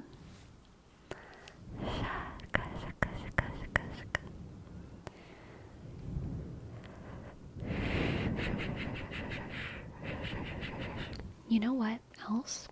I loved My Cat from Hell. I hated the name of the show, but Jackson Galaxy, the host for My Cat from Hell, I liked him as a host so much, and I liked watching that show. And The Dog Whisperer, I didn't like as much. I didn't like the hosts as much. I didn't like the episodes as much. My Cat from Hell is a horrible title, though, because it makes it sound... It's like a mean title, but the show was, I thought, was way more kind, because the dog whisperer was always about, whether it was the guy Cecil, who was the first host, or the girl whose name I can't remember, Victoria, the second host. She and he, well, training dogs is more disciplinary, like always. It's a little bit more harsh, but training cats is always about meeting a cat's need. Like, if a cat is misbehaving, it's always because they're not getting a need met. It's very, very rare that you're needing to, like, train a cat to, like, not jump on people when they walk in the room. It's usually like, oh, this cat is biting people because it doesn't have enough things to play on. And the solution is always bettering the cat's life, makes the cat behave better.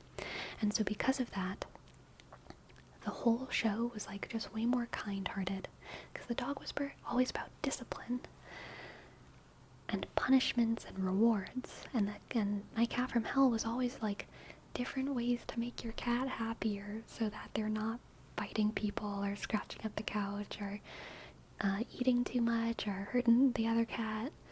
It was just always a happier, kinder show, and Jackson Galaxy, the host, is just this person who I feel like has such a warm heart. Oh my goodness, Eva Bream, hello. Welcome Raiders, hello. Welcome in. Welcome to the stream. Thank you so much, Eva Bream, for bringing your community here. I hope you've all had a lovely, tingly night. I'm being bee swarmed. Yes, I am graced by the bees. Thank you for bringing your honey. Thank you. For those who don't know, my name is Sleepy. Sleepy. And I make ASMR on Twitch and on YouTube. Shook. Welcome in. We're talking about Animal Planet. What was your favorite show on Animal Planet when you were younger? I liked The Most Extreme and My Cat from Hell with Jackson Galaxy. What other shows did I like on Animal Planet? I liked some of the dinosaur miniseries that came out, but I don't remember what the names of those miniseries were, but there were a couple dinosaur series that I really, really liked.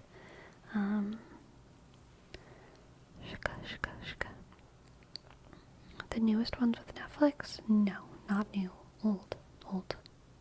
We're only talking about the old things right now. Okay. Welcome, Eva Bream. I hope your stream is going good. I'll be lurking while eating. Aw, thank you. Thank you so much for the SO and for the welcome. You're so great. Aw, you're so great, Eva. I hope you just gonna enjoy your food. And thank you again for sharing your community. Clickety click. Walking with dinosaurs, that rings a bell. Isolated. That brings a bell. Yes. Prehistoric Planet? That one sounds too generic for me to recognize, but maybe. I don't know. There was also a show about dragons, and I can't remember if that was Discovery Channel or Animal Planet. That was like, it was like silly, you know? It was like the beginning.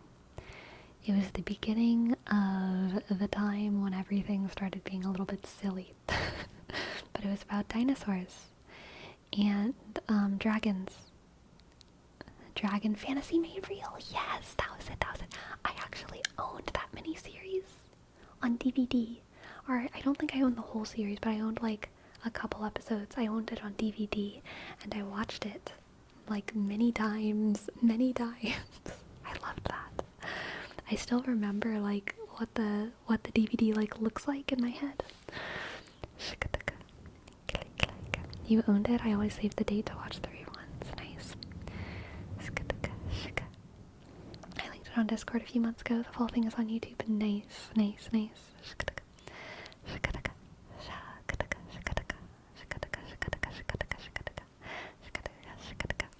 You know, Isolated Matrix.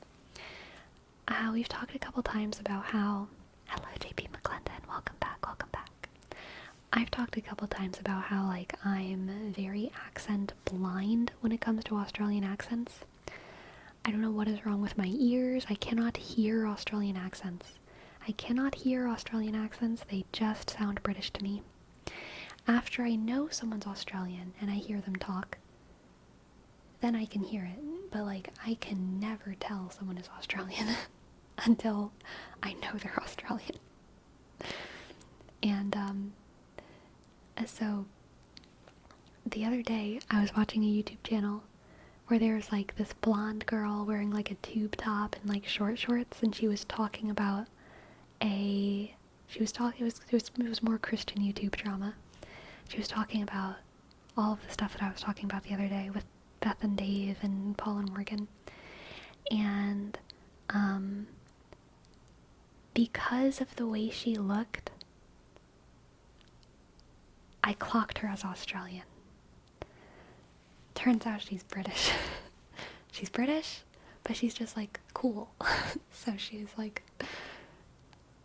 but I'm so blind to Australian accents that she was speaking British, but she looked like she looked like one of the frickin' mermaid girls from H2O Just Add Water, okay? So I was just like, I just assumed she was Australian. But she was British. The channel is Zelf on the Shelf. It's two ex-Mormons, her and her partner. I don't know if they're married or not. I think they are. Her and her husband talking about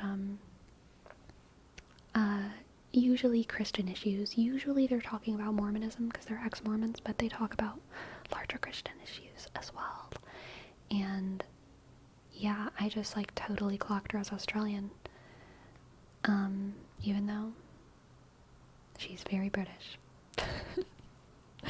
Whereas Nat Frad, Pints with Aquinas, looks so British. So I just assumed he was British, but he's super Australian. Yeah, that's definitely a British accent, but I can kind of see what you're saying, right? Right? She has such an Australian vibe.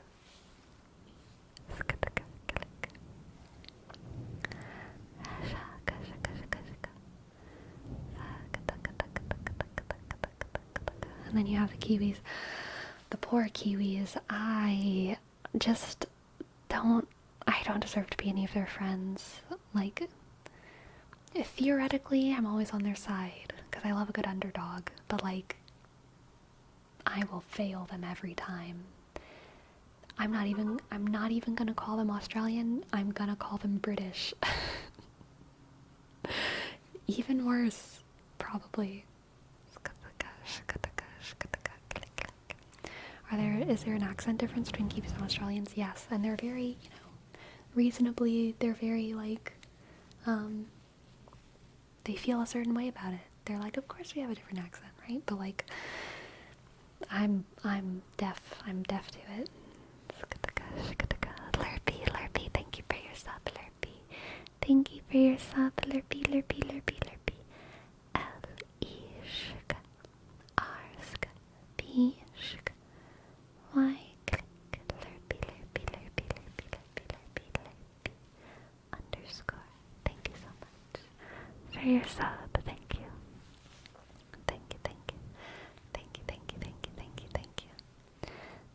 Thank you.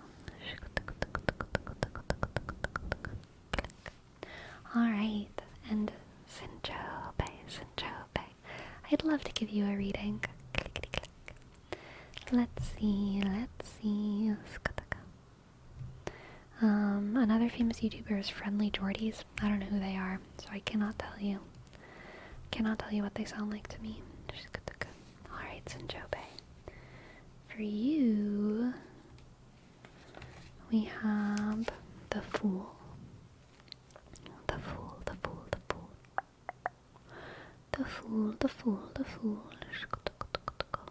Hello, Agan.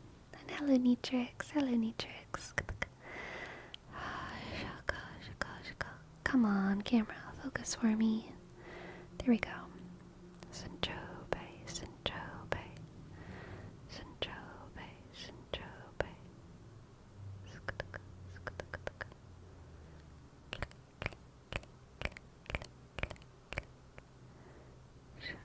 we have the Fool, and then the Seven of Wands, the Seven of Wands, the Seven of Wands.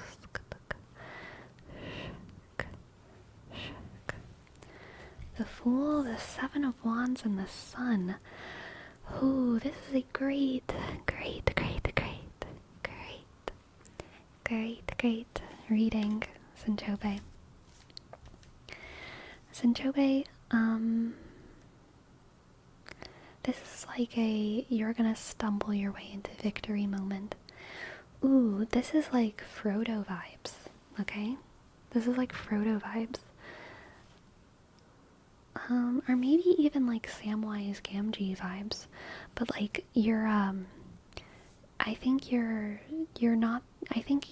on a journey in this reading.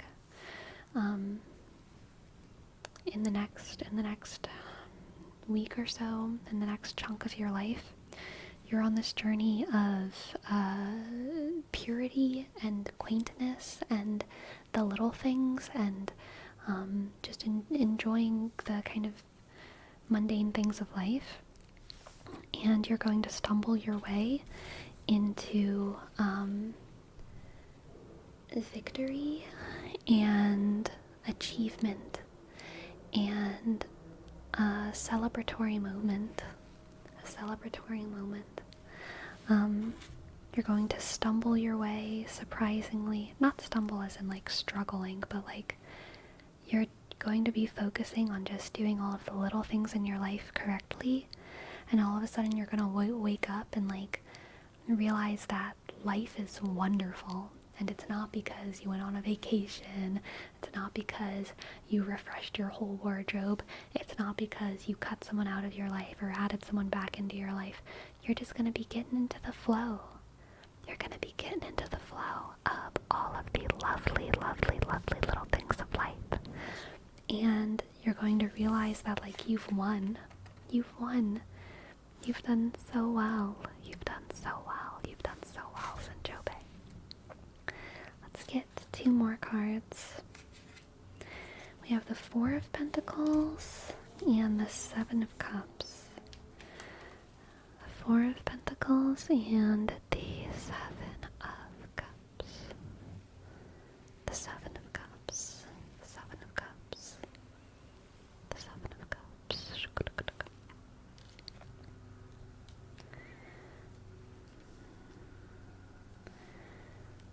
I think you're going to be surprised, Sinchobe, at how much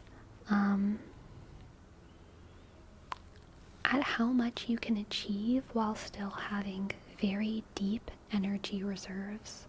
I feel like maybe your experience in life is like, or maybe not your experience, but the meta-narrative that's been told to you is that the harder you work and the more you give the world, the more you'll get back. But I feel like you're about to learn a lesson about like less is more. And that working harder and doing more does not always get you the best results. Sometimes just doing the right things and doing them just enough, but not like a crazy amount, is going to get you the best results. And how you can build a beautiful, wonderful, fulfilling life for yourself and still have energy at the end of the day and not be totally pooped and exhausted. You don't need to exhaust yourself anymore. You can feel finished and lie down and just feel relaxed and have enough energy to go and do something fun tomorrow, you know what I mean? At the end of a good day. You don't have to spend all of that energy at once. Okay, Sinchobe. You're going to realize how much you can do by just focusing on doing all of those little things. Brushing your teeth and eating right. Making sure that you eat well. And do what you need to do for work. Do what you need to do for your social life. But you don't have to overextend yourself, okay, Sinchobe, in order to reap magnificent results and wake up one day just feeling like a frickin' princess. Okay? Thank you for letting me read for you. I hope that you enjoyed, and I look forward to you feeling like a princess soon. Alright? Alright, Sinjobe. You're very welcome, Sinjobe. You're very, very, very welcome. Very welcome, very welcome. Clickety click.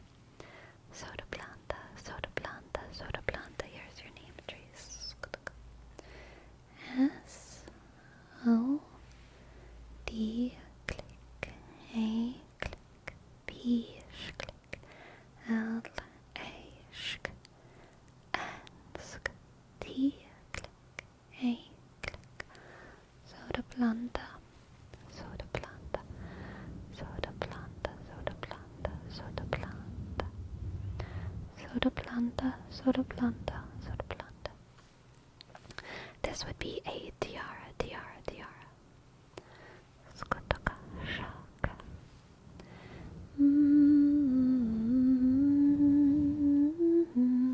Although I do wonder, what is a diadem? What is a diadem? A diadem is something. This is not a circlet. For sure, because it doesn't go all the way around. But I don't know what makes a tiara different from a diadem. And if I can, I would call it a diadem. But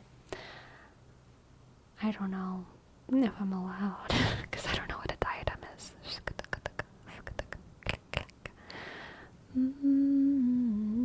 Goes almost to the ears. This does go almost to the ears. It goes it hits the end of my glasses. So I feel like maybe it's a diadem. Maybe it is a diadem. It ends where does it end? It collides with my glasses. Right here. It goes behind my ear. It's right here. More like a crown.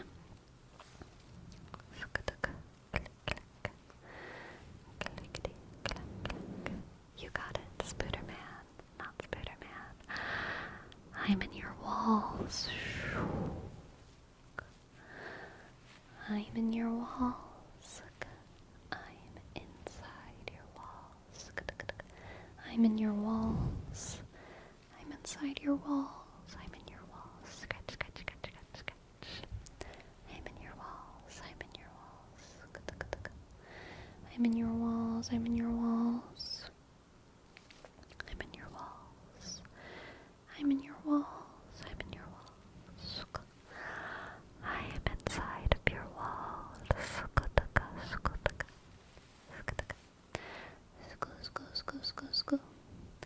Jeweled crown or a headband, a symbol of sovereignty. Okay, so a diadem comes with sovereignty. Shaka. Tiaras are apparently also worn higher on the head and are more elaborate.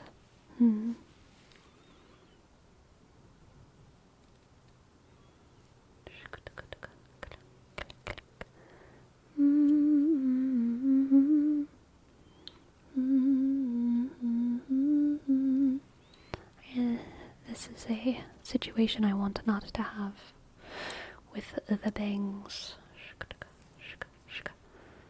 Oh no, I've made it worse. I've made it worse.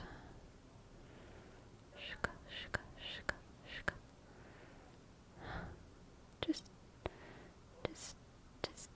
fill in the space. The bangs ain't banging. The bangs ain't banging. It's a crisis. It's a crisis. It's a crisis. Oh no. Oh no. What have I done? What have I done? A crisis on Middle Earth. Exactly.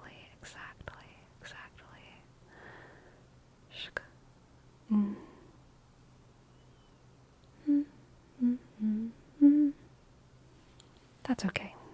That's good enough. Right.